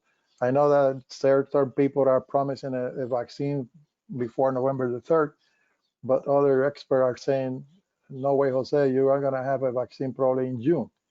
So this council at least will be on virtual meetings during half of 2021, maybe the entire 2021. The staff is not going to go to the office as usual until we have the COVID-free environment for all staff to be at the office. And now that I'm talking about it, just the other day we have an incident. The person that came to the council office to deliver some shelf later told us that she had COVID. So at that time, I have Yahai at a meeting of the SSC, and I have to tell Yahai to get out of the office. And also I have to quarantine Natalia and Luz, because they were present at the office. So this is very serious, the way that you have to implement this COVID control plan. So it's a long answer to your question, but in summary, the council will be virtual until we have the condition for opening the meetings to in present or in person. And perhaps what we are going to have is a mix. I, for myself, I'm not going to go anywhere until I get vaccinated. I'm too old and too sweet. I'm diabetic and I'm 71, so I'm not going to go anywhere. And that means that we will have the facility for the people to participate. Mr. Chairman, I have Robert Copeland that have a question. Yes, thank you. I just want to confirm, we're stating that the next meeting, next virtual meeting is going to be in December. What are those dates again? December 8th, December 9th. Okay, and there's not going to be another council meeting in between these two meetings, correct? Yeah, so far, no. But it's not expected that we are going to have another meeting. Okay, thank you very much. You're welcome.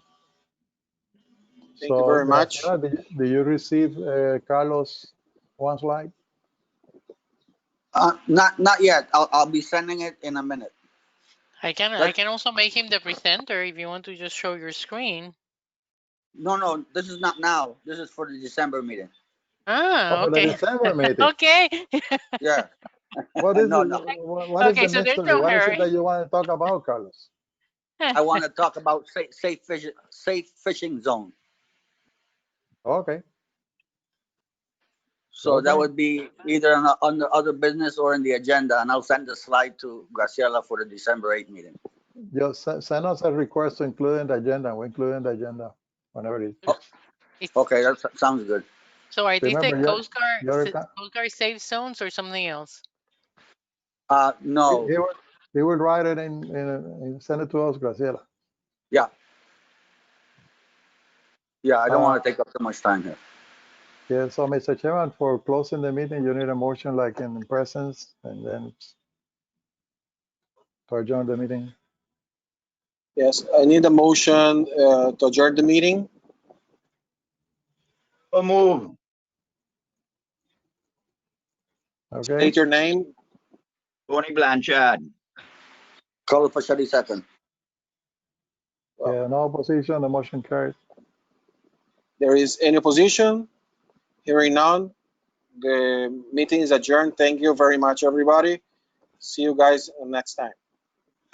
Bye. I know. Bye. Bye. Bye. Have Bye, a good everybody. weekend. Bye. Good. Goodbye to all.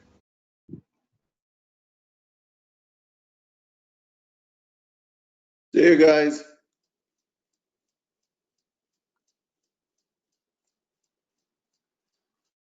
Bye to you all.